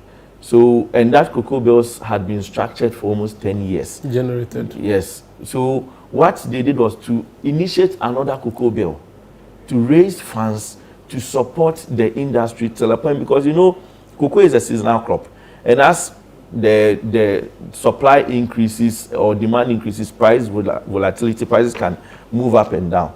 So what they did was, let's work towards the point where prices go up, then we can clear the debts. They also initiated something called the LID, if you remember, the living income differential.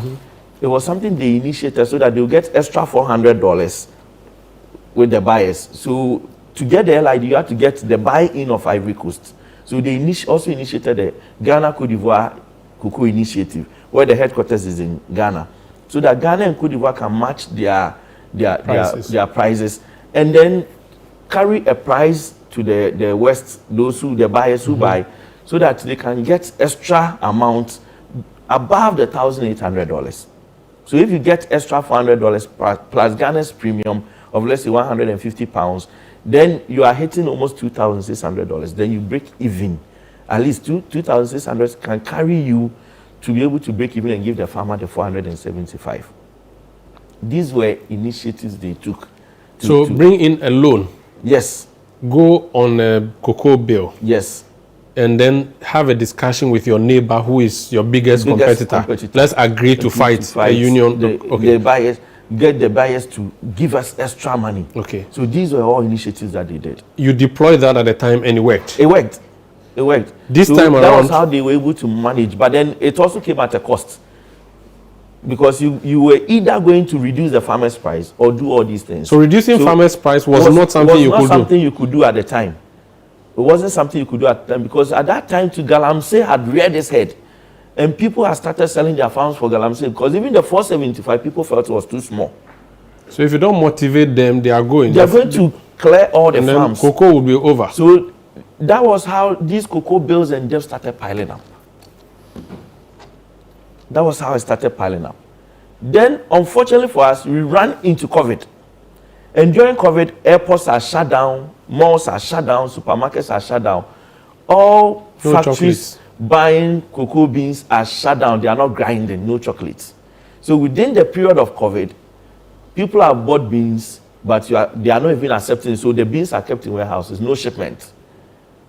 And then right after COVID, when they get back, economic activity is now coming up, going up. The demand for cocoa is low, so prices are still low. So your revenue is still low. Unfortunately for us too, in 2020 we had put something called production enhancement programs, PEPs, the artificial pollination and all these things, and production had increased to about 1 million tons. Cote d'Ivoire production had increased, so the huge volume that came to the market also pushed prices further down. But they managed it all the way. What was interesting was that in 2018, when the LID came and then the market started to stabilize, prices started going up. So there was this optimism that prices were going to go up. And that was when in 2018 they started awarding a lot of cocoa rows here and there. Then 2020 coming, because of COVID, everything came crumbling down. So they had to manage it all the way to 2023.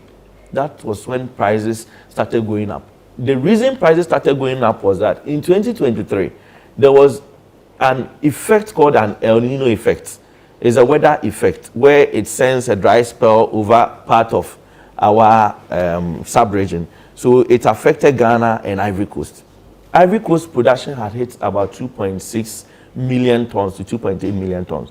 As of 2023, Ivory Coast production came all the way to 1.8 million tons, which means they are lost close to 800,000 metric tons.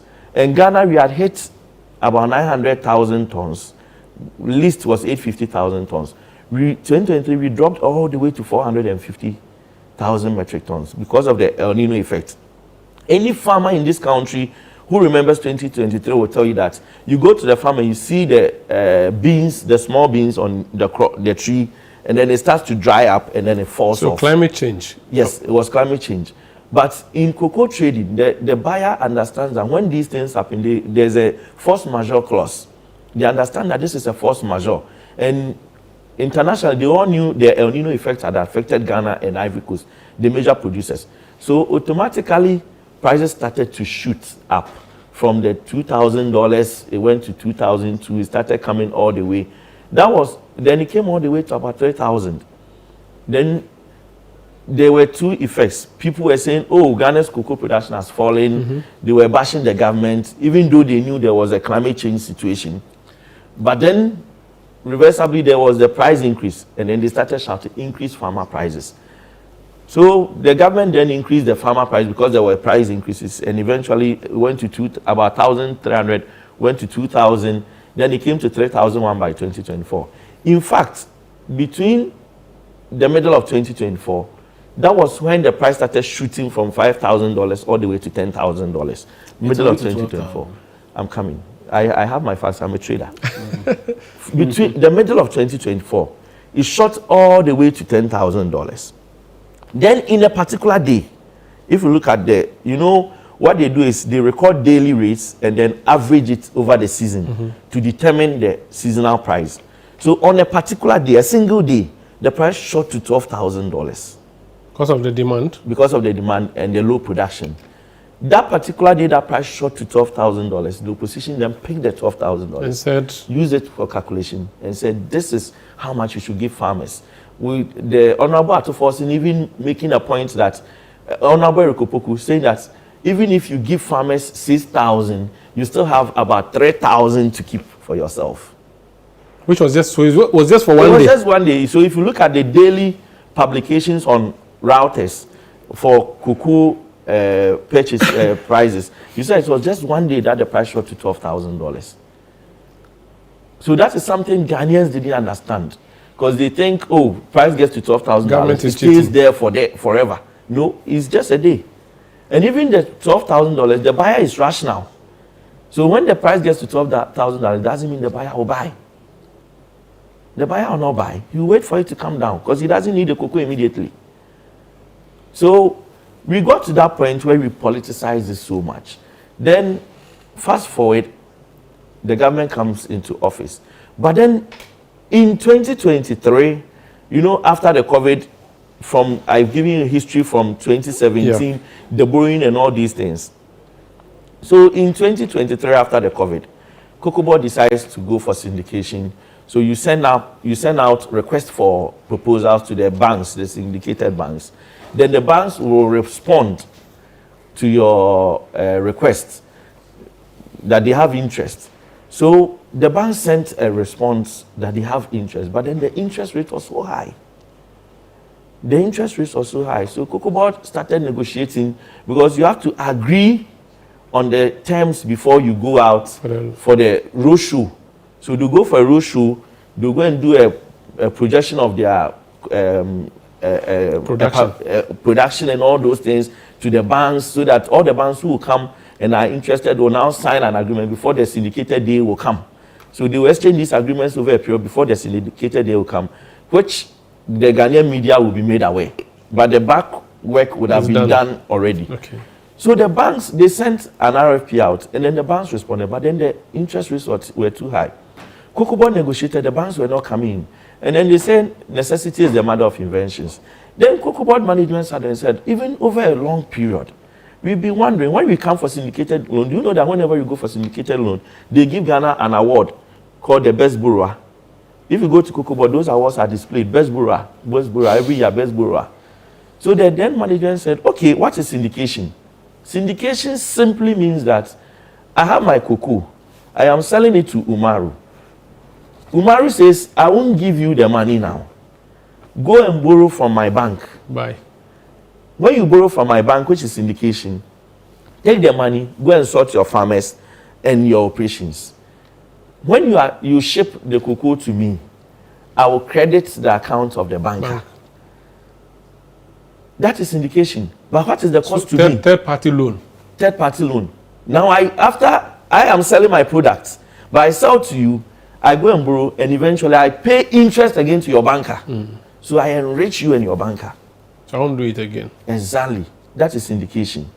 And every year you are paying almost $100 to $150 million on syndication.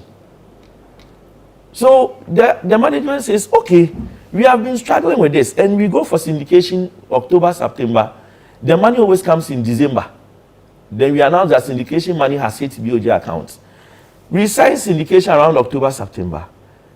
How do we fund cocoa till December when the money hits accounts? That's lacuna. That space. It is the LBCs who buy the cocoa with their own money and deliver the beans to COCOBOD. Then December, when the money hits accounts, COCOBOD pays the LBCs. So in the same way, let me take the bank out.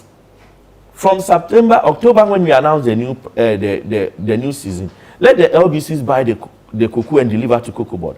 By December, I ship it to the buyer. Once bill of lading hits, the buyer should credit me directly, not to the banker. So direct sale. Direct sale. So remove the middle. That was the arrangement done in 2024 when we decided we won't go for syndication. Initially, did you decide you won't go for syndication, or you had no option? The syndicator no, people said they won't give you. The interest, no. Because that position people say is very political. When you go to COCOBOD, there's evidence at COCOBOD that shows that there were this thing from the bankers. There were responses from the bankers. Yeah, but at a higher interest. They were ready at a higher interest. Yeah, but that tells you that things were so bad, so they wouldn't go for. No, the interest they were giving, we could have gone for it. Yeah, but that would have been at the worst. The interest we could have gone for it, but then we felt that paying that amount wasn't good at the time. Okay. Because anybody could have gone for it. Today, the government is looking at the options for syndication. Now, Omaru, the system worked perfectly. The new arrangement worked perfectly. It was limping. No, it worked perfectly in 2024. A whole year. A whole year, it worked perfectly. There was no interruption. The interruption here is the mode cocoa is traded in Ghana. So in trading, we have forward sales and spot sales. We do forward sales. So when any commodity trader, you know a market can be in contango or backwardation. Contango is when the futures prices are higher than the spot prices, and backwardation is when the futures prices are lower than the spot prices. So today they are in backwardation because the futures price is lower than spots. during our period, what we were doing and what has been happening even during Opuni's period and for a long time is that we will sell about 70% of our cocoa on forward. And then a little, maybe 30 or 20% on spot. Because people come to buy spot when they need cocoa. Then they will buy it today. And you have to deliver it to me when it's emergency. When I don't need it today, I don't have to come and buy. And if you go to the trading platform, you realize that there are March futures markets, July futures markets, and so on. So you can buy the cocoa in advance, ahead. Any rational trader, when prices are so high, you sell all your cocoa forward. The problem that has been created, you see, in 2024, whilst we were doing the new model, we have sold a lot of the cocoa forward. And even the new administration were chastising the past administration that prices were still going up. So why were you selling some forward? Hold on for spots. Hold on for spots.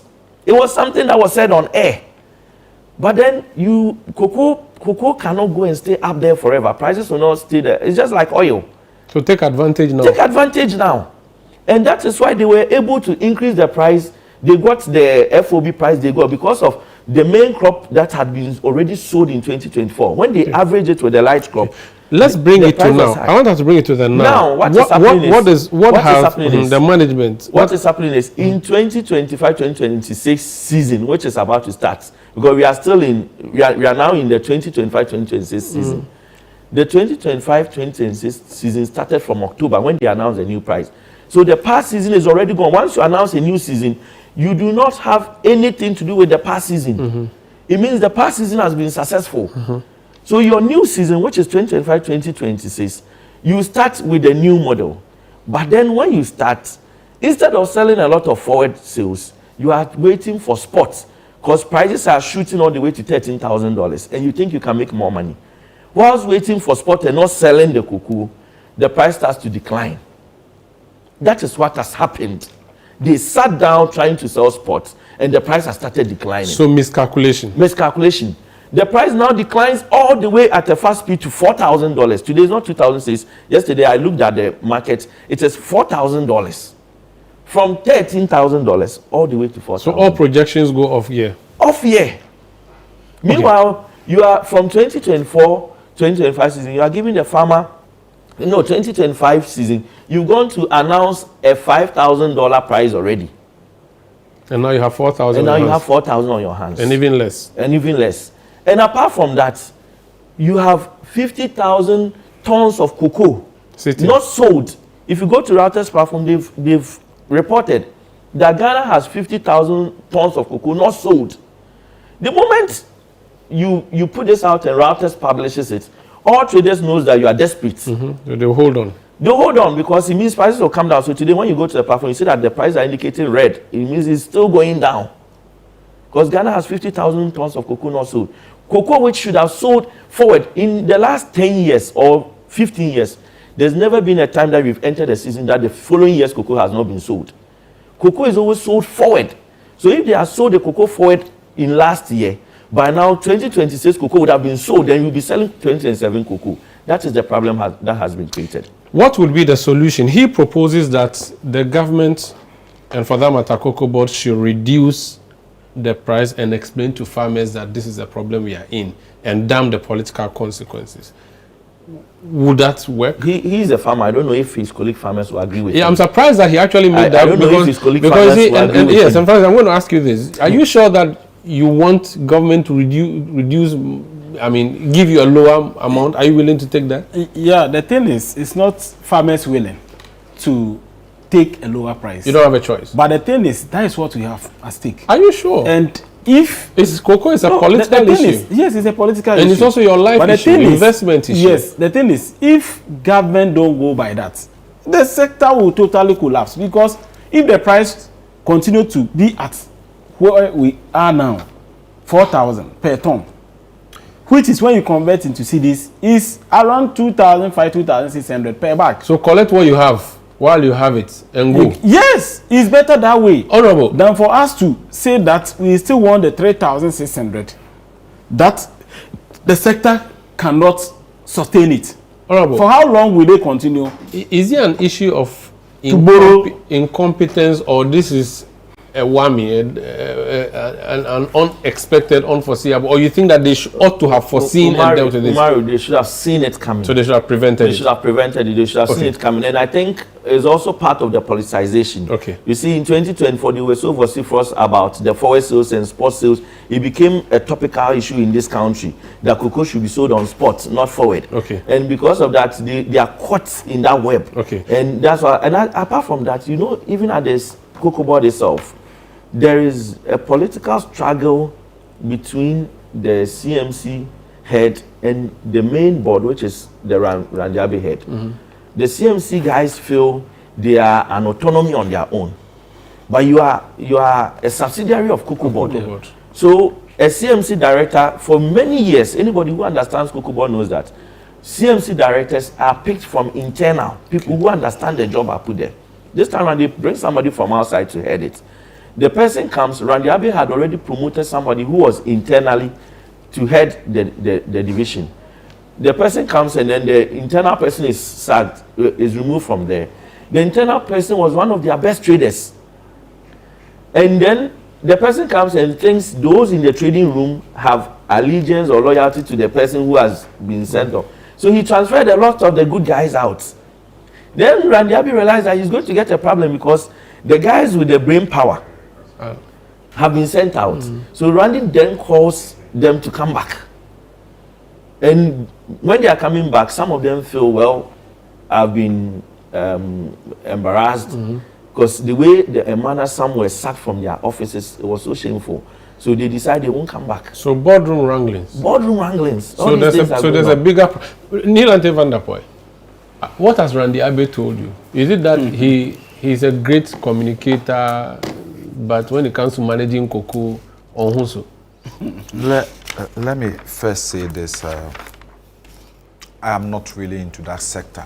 Okay. So I'm not strengthened to have much knowledge. Basically depends on what I've heard from the farmers and from the cocoa board. So I'll try to handle this matter based upon information that I've acquired and my own common sense pedestrian analysis. I'm happy Michael has analyzed critically. There's one thing. As a governance person, there's one thing that I saw from his analysis. Failure to take decision meant to address a problem you encounter in management because of external noises. You understand? I've been a minister before. I faced problems. I faced a situation. Let me give you a situation which you are very familiar with. In 2014, we had qualified for the World Cup. We qualified for the Cup of Nations. We had 2 games to spare. I had other disciplines like the amputees, like other black queens, and having competitions to play. Meanwhile, our budget had been exhausted. Then the Black Stars had a match. Then with, I think it was Uganda or something, or Rwanda. And it was a free match? It was a match that we qualified. The result would not have any bearing on our qualification. So I was faced with a problem. Do I spend almost $590,000 for that contest, for that match, which of no consequence, or send the money or to the use that money to take care of the other disciplines? You understand? It's not easy to tamper with football issues in this country. But after briefing with my president, we took the decision that no foreign player will play this match. We're picking players from our local league to represent the national team. So to reduce cost? To reduce cost. After all, you don't need anything. You understand? There are 2 types of management. Proactive management style or the cow dung management method. The cow dung management method is trying to make the surface clean, make things clean because you don't want people dancing from behind to... But then beneath, it's all mess. And that was the sort of management style which was adopted previously from his analysis. So window dressing? Yes, because of things Eric Opoku was saying, Atufosun was saying, so decisions that we had to take in order to salvage the sinking cocoa board at the time, we didn't take.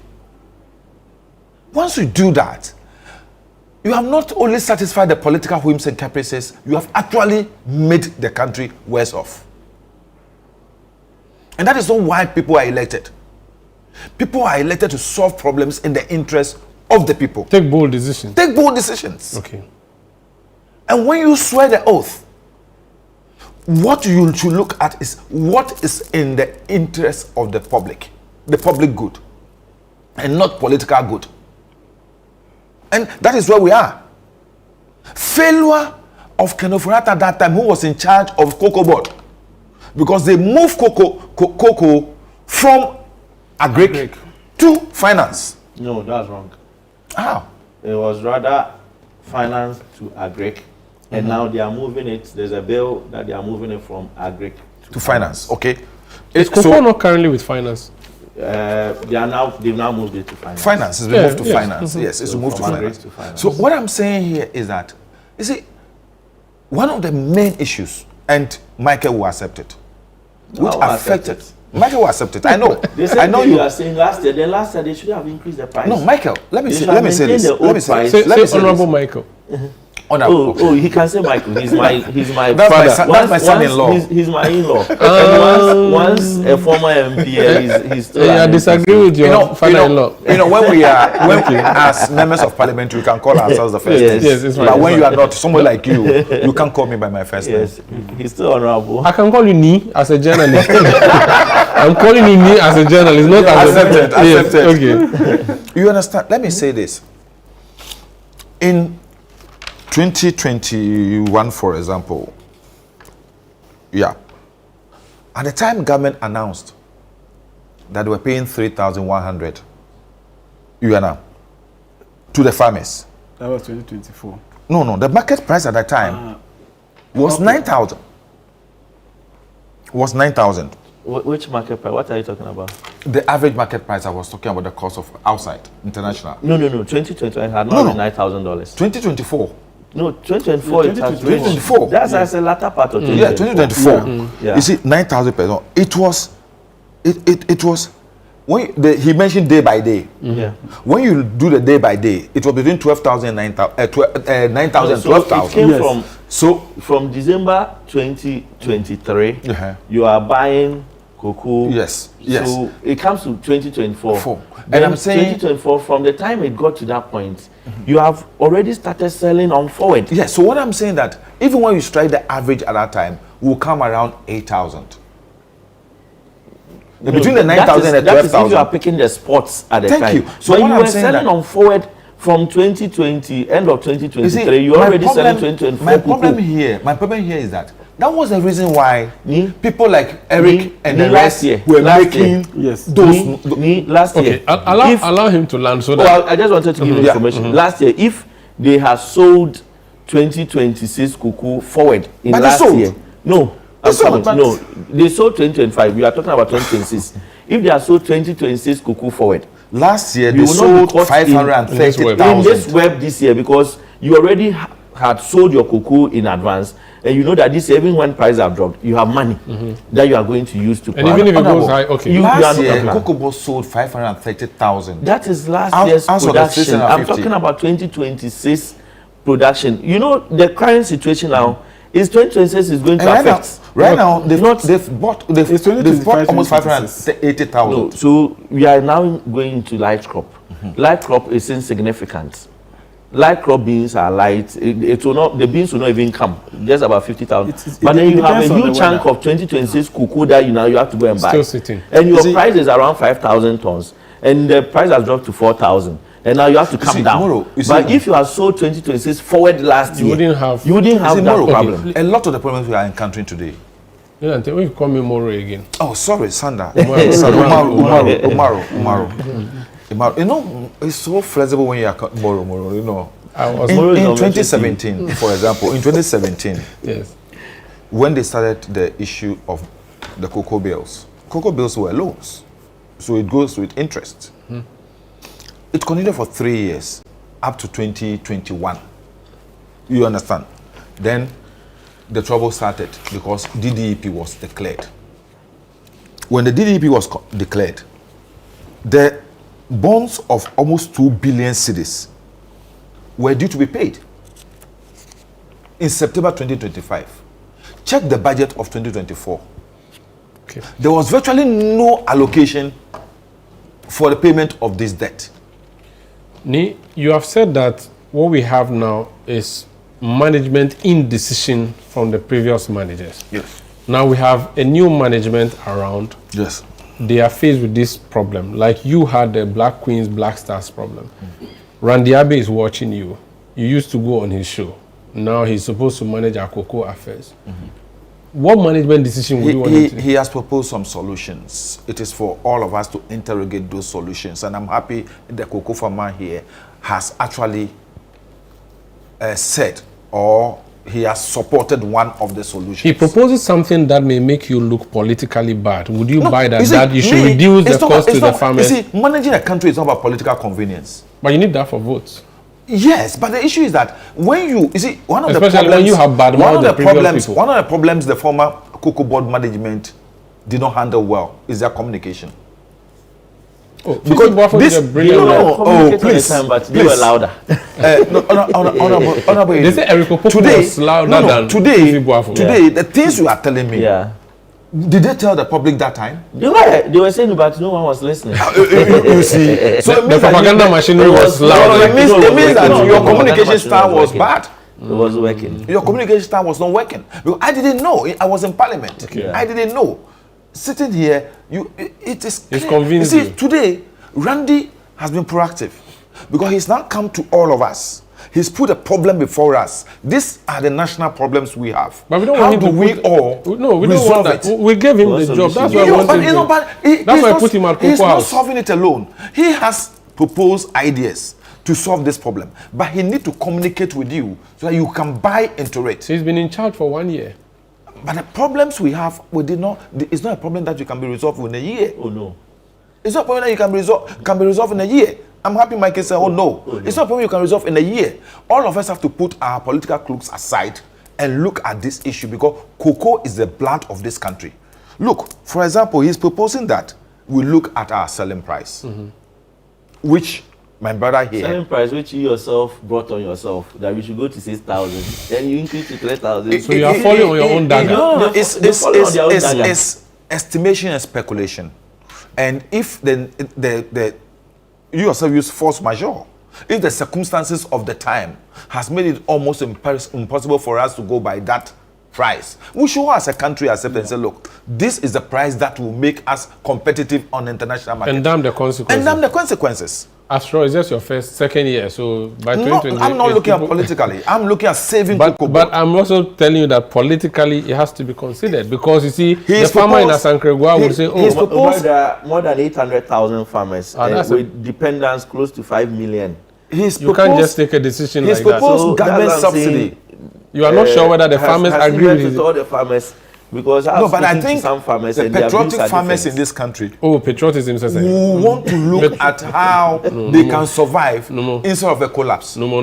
If they can, patriotism would work now, it should have worked when Akufo-Addo brought haircuts. People will say, oh, it's patriotism, we are helping Exactly. fix the country. you know, If it didn't work at the time, it can't work now. look, you see, he's Okay, proposing you wrap up government for me. subsidy. For example, he's proposing government subsidy. You and I here, we want to sit and ask, at this point in time, with economic difficulties we have, will subsidies solve the problem?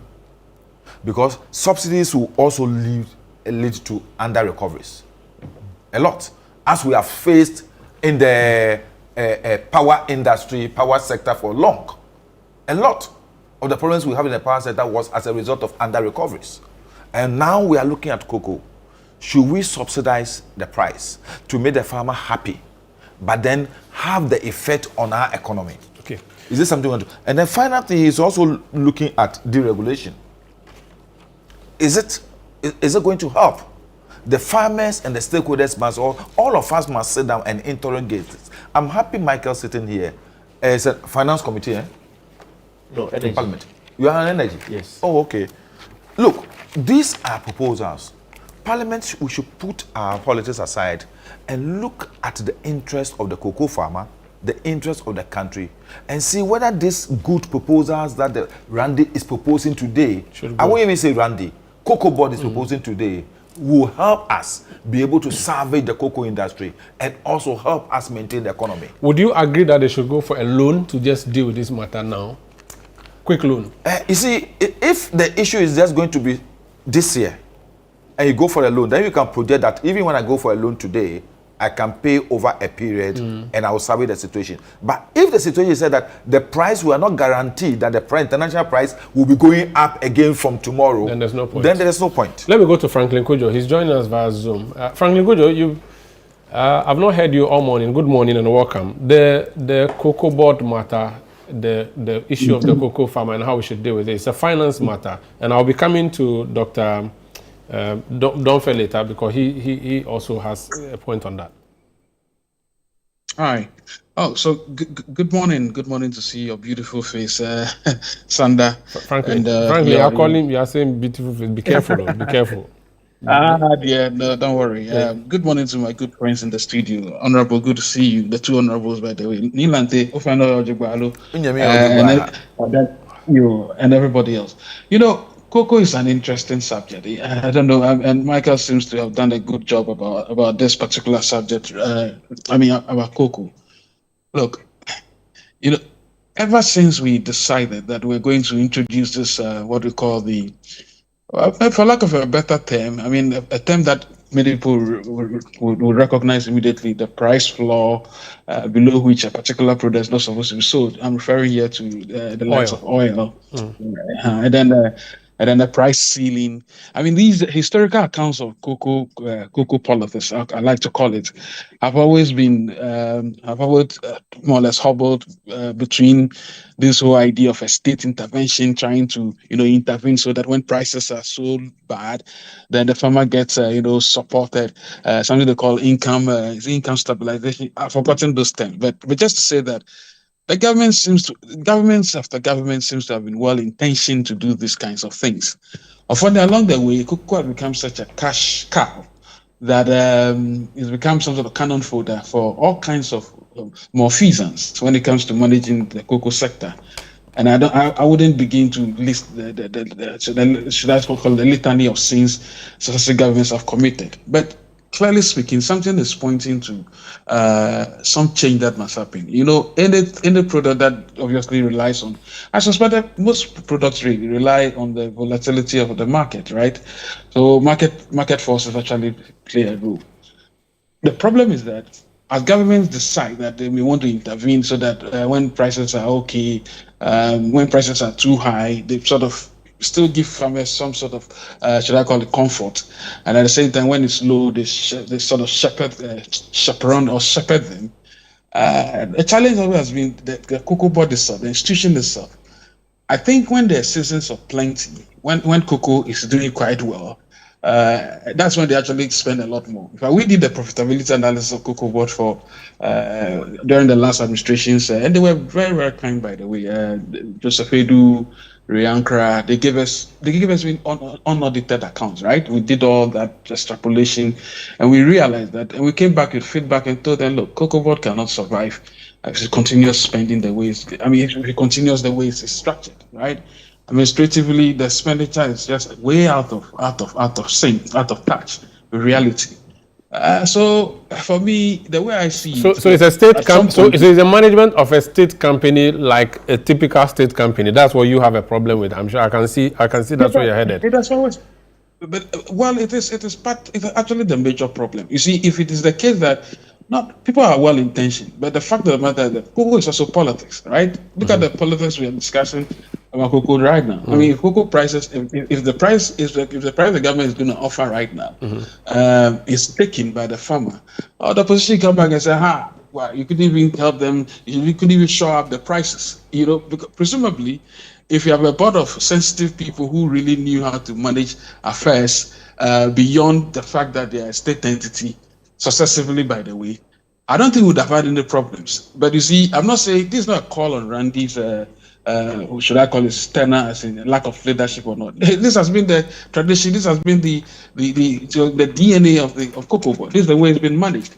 So while he walks into a problem, and he sees, and he'll tell you that, look, if I could even solve some of the carnage that I came to meet, the millions of jute bags or whatever that are imported that nobody wants to claim ownership of, like sort of a contract that are signed all over the place with all procurement shenanigans, he can tell you that I could save about probably maybe 5 billion cities, 4 billion cities, and I use it to cushion these families.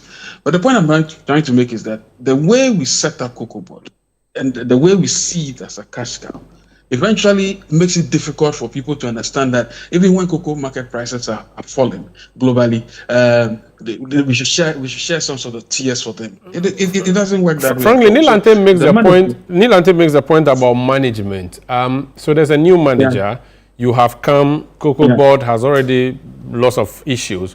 Can't you take drastic steps and change things?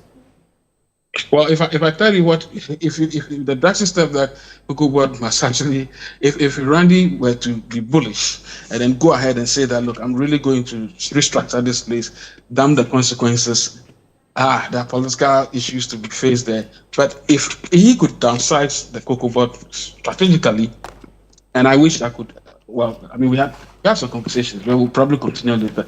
I mean, if I were in that position and I was given the leeway politically, I'll downsize Cocoa Board immediately and then restructure most of the interventions they make towards farmers. Sometimes farmers know what they want better. Okay. I mean, look, I know I'm of the libertarian trait. I really I really want people to own their resources. Yes, government should help them sell their cocoa outside. But I had deregulation not long ago on this same subject, right? I think Neil and mentioned deregulation, right? Yeah. But we need to start deregulating, and deregulation here would mean that, look, give the power back to farmers. Farmers must form cooperatives and decide to sell to whoever they want to sell. And maybe the country then decides that, look, we'll also take a little premium and make sure that we downsize the whole cocoa board structure. Because trust me, you go back and do the profitability analysis, you still see that a chunk of Cocoa Board's problem is it's an administrative behemoth which exists. So it takes so much, it sucks so much blood of the system, you know. And so there's these allegations of the purchase of V8 and all of those things it's all part of the allegations that have been made. So running the Cocoa Board itself. See, those things always, of course, they will always be there. I mean, once you plan certain administrative expenses and all of that, but those things have to be actually looked at again. Is it the case that they needed new, or there are existing ones that they could have? That's another insidious behavior within certain enterprise that we have to check. Very Sometimes when old secretaries are leaving, or there's a cycle that they try to procure, not auction cars, sometimes so cheap, and then we have to now spend more money buying new ones.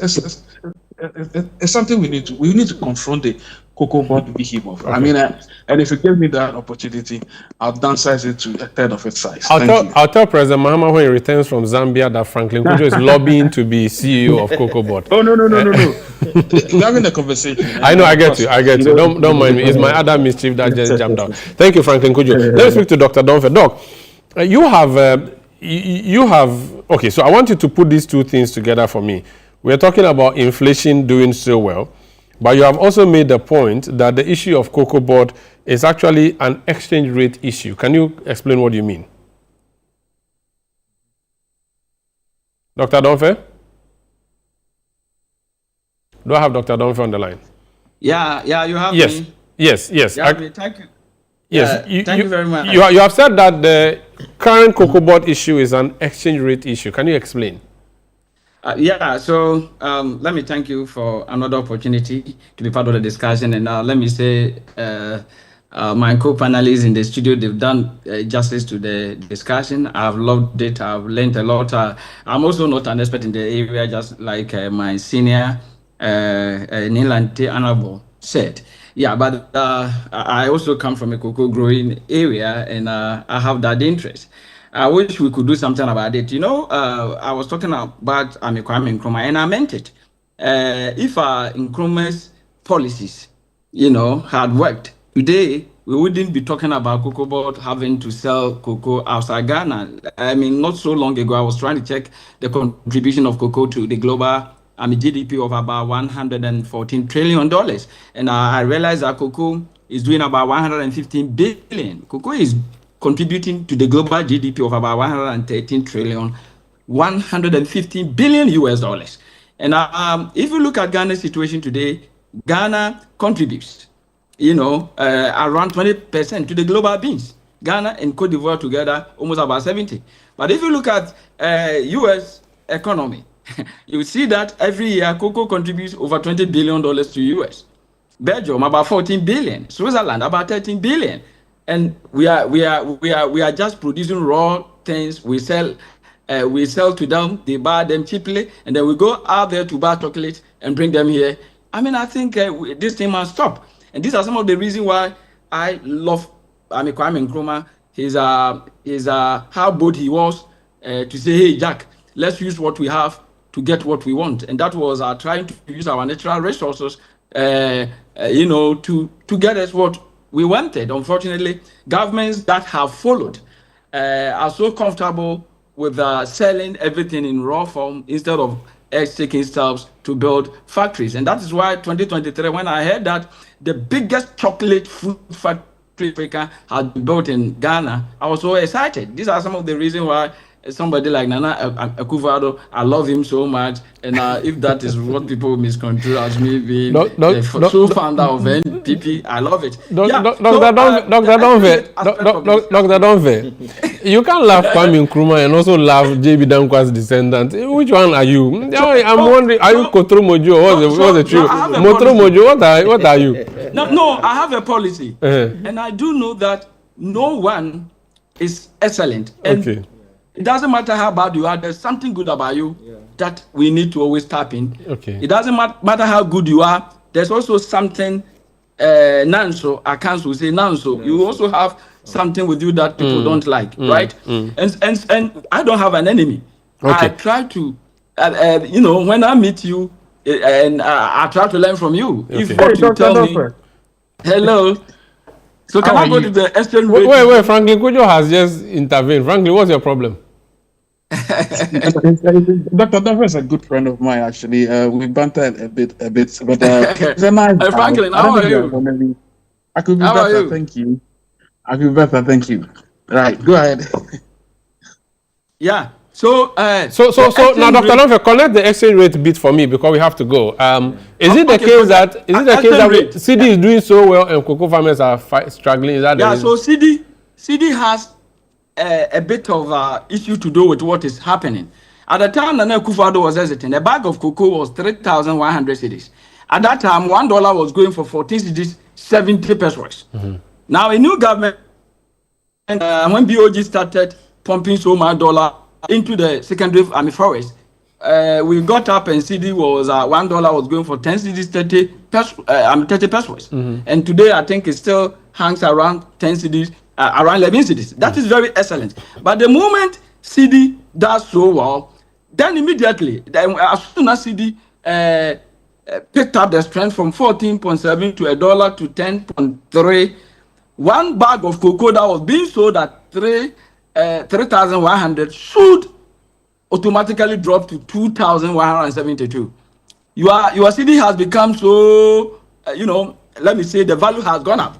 And so when the value has gone up, what 3,100 could buy drawing and Akufo-Addo time, if everything is held constant, then 2,172 should be able to buy it, for which reason government should have, it doesn't matter the international situation and whatever situation, the price should have immediately gone down to 2,172. So if you are not buying it at 2,172 and you buy it at any price higher than 2,172 as a government, it means that you are in for trouble. Doc, so that is the exchange rate. Doc, a question.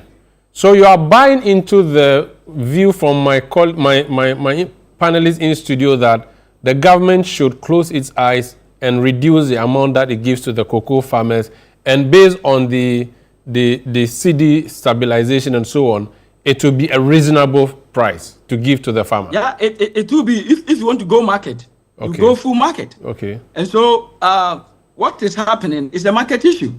CD has gained so much value, And when you were selling a bag of cocoa at 3 cedis, I'm 3,100. $1 was going for 14 cedis, 70 pesos. Today, $1 hovers around 11 cedis. And the nominal figures will make political. There will be political outcry. The figure would be seen on the face of it to be like you have reduced it. That's what it will be like, and the opposition can go to town. And that is, so if the reduction is really real and it is affecting all economic indicators, then, for example, a bag of rice that was being sold at 15 cedis should also drop to 10 cedis.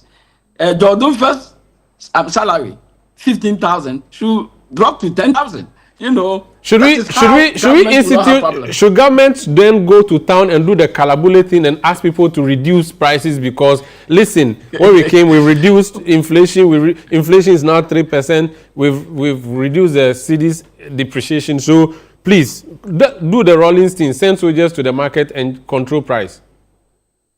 Unfortunately, no. Government, this economy is a small market, small open market economy. Government cannot do that. So that's why all these things that we see, the value of the city and all those things should be real, you know, so that when it happens here, it affects A, and A goes to affect B, B goes to affect D, and that's how we can enjoy the stability. You know, but if it happens that the stability is only in the pockets of the importers, then it becomes a problem to the cocoa farmer. You can't reduce it to 2,100, you know. And so a lot of things are happening, and in economics, we have what we call transmission mechanism. Anytime you have a policy, sometimes certain things, they will be exciting, or we've done this, without looking at the negatives. And one of the negatives that comes along with the exchange rate stability that we are currently enjoying is the cocoa. And so even if the world market had been held at where it was at the time this government came to power, they will still struggle to pay the farmers. I have a question. Because of what we are, because they still sell the cocoa in dollars, they bring the dollar here, and today instead of exchanging $1 for 14 cedis, 70 pesos it was last year, this time you are exchanging it for 10 cedis, maybe 90 or 80 pesos. And so there is a reduction. Doc, and that cost goes to the government. Doc, we don't have a lot of time, but before I let you leave us, just a quick one. This whole problem we are seeing in the cocoa sector is going to have a consequence on our general economy, wouldn't it? Is it going to be bad for us if the government doesn't get out of this world? Yeah, it does, because cocoa contributes a lot in terms of revenue, household revenue. It does a lot. And so we need quick solution. For it, but I have said that we have to also think about, now government is talking about make Ghana as part of the 24-hour economy. I would propose that we go to that sector and we try to put up, encourage the private sector. I don't believe in the state leading the process, but we can encourage the private sector to put up huge chocolate, factories almost everywhere in Ghana. So when we begin, and they will open the market, so factory owners could go directly to the buyers to buy the beans from them. When we get to that situation, Ghana government is even going to get so much, because as I told you, currently cocoa is contributing $115 billion to the global economy. Thank you. We get the 20% of that. That is about 22 billion, and 22 billion is 88% of our total budget, which means that cocoa alone has a hope of leading Ghana to where we want to be. Thank you, Dr. Dr. Jodonfe is an economist and senior lecturer at the University of Ghana. Thank you so much, Doc. Frankly, if you're on the line, 1 minute, he has given us a long-term solution, produce chocolate factory, private sector, and all of that. You buy into that, of course, as a private sector person. Oh, without a doubt. And I think there were moves during Mills's time to start this. A number of companies came, Cargill and a few others that we worked with at the time. They came in, but I don't think we sustained the process. But a few private individuals had niche markets, not just in Ghana, but outside. But that's a lot of cocoa. And I think if the state is well intentioned, they may have to do a lot more. I mean, look. But don't forget, you still fight. You still have the big guys fighting you. They'll start saying that cocoa process under the sun, under our conditions are not the best, which we have to fight. Those are called the phytosanitary conditions. But I think we should add value. But beyond value, we should restructure the system we have right now that sells cocoa out of the country. Thank you so much, Franklin Kojo, President of Money Africa. Nilante, 1 minute, and then I'll take 1 minute each from all of you. Well, let me say I'm impressed with the discussions we've had, a very nationalistic discussion. And value addition in the cocoa sector is something that all of us have talked about. I was privileged as a Deputy Minister for Trade and Industry to visit the cocoa processing factory in Takoradi. Wamco? No, the one that is owned by this young Ghanaian lady, daughter of Poco Transport. You know, is it Plot? Yes, Plot. It's a wonderful place. I was privileged to have gone to Cote d'Ivoire to also see what we have there. It is not. But like Franklin is saying, when you start, exactly what Kwame Nkrumah faced. When Kwame Nkrumah started building the refineries and all value addition industries and things, the West saw him as a threat because they want to continue taking our raw materials, adding value to it, and then reselling it to us. I'm sure what we started with gold will have problems in the next few years because then we are stopping some the profitability and the overbearing profits some people are making out on our backs. So the cocoa industry should be looked at. If we're going to have this volatility, then let's see how we can put up industries to add value to it so that we'll rather be selling the finished product. In fact, the West African market alone will be able to take our cocoa when we add value to it and we can make profit out of it. We have Valentine's Day coming, chocolate and all of those things, so we can actually do that because we made Valentine's Day a chocolate day and yet we can't produce our own chocolate. Thank you, Nilante van der Poel, former MP, Overdue, drip coordinator, farmer, Mohulo. So there is one issue that is currently affecting cocoa production in Ghana that we also need to look at it. When it comes to Eastern region, most of the cocoa growing area are Achims and partly Kwewus. And you might be having your farm and somebody will take a drone, capture the land, go and register, and the next day the land is being sold to Galamseyers. These are things that our chiefs are doing to our own people. And cocoas that have been planted by Cocoa Board for rehabilitation, that they took a loan, that loan is there for Cocoa Board to go and pay. A rehabilitation farm in Nkrumah Pepem, the land have been turned into a Galamsey site because the process how this our land commission people have been registering land recently, if we don't take proper care, it will create a lot of problem for us in the future. Because I can come and I can use drone to capture your land. Make any document, take it to land commission, there will be no check and balance, then they will register the land in your name. And then so by the process, the landowner, yes, you go, and most of these cocoa farmers are not having money to have. So this is a production issue that you are actually living. So even if we are not careful, then the cocoa itself won't have some. So one day, if you are not careful, and we don't deal with our land commission people, because there is no way somebody brings just a document, want to register a land, you don't do any investigation, you don't even come and see whether the person really owns the land or not, then you just register the thing. Because most cocoa farms, the farmers don't have land title to the land. Yes. You don't, because farming land, you don't have title to it. We don't have title. Thank you, Francis. So they are taking advantage. Thank you, Francis. Honorable, conclude for me. So from what he's saying, what I know is that with the land administration laws, if someone has a crop like cocoa on a farm, you cannot go in and do mining unless you've agreed. It's illegal to even cut down cocoa to do mining, unless all of you have agreed at certain rates. But what people are doing now is they channel bad water from the Galamsey into your farm. So that when the bad water enters the farm, then the cocoa trees will die naturally. Then you'll be forced to sell to them. Wickedness. And then, apart from that, the rehabilitated farms that they are doing, they have to cut the dead cocoa trees and then replant. So you cut the dead cocoa tree, the virus is still in the tree, so you have to apply arboricide and all those things so that it kills the virus. After Cocoa Board has done all those things, replanted the seedlings, now it's not a mature cocoa tree, so they go and pass behind circumvent the law with some chiefs, they go and register, and by the time you realize Mineral Commission gives approval, the place becomes a mining zone, and then they are mining. So all these things are going now. The things affecting cocoa, one CSSVD disease, and then mining, they are affecting cocoa. But then I would say that the current issues that are happening, the management should just sit up. Because last year, I remember the finance minister brought out a communique when they announced the new price, that government was going to issue out free fertilizer. An industry that you think is struggling. Why would you change a policy where you are subsidizing fertilizer to now give the fertilizer out for free?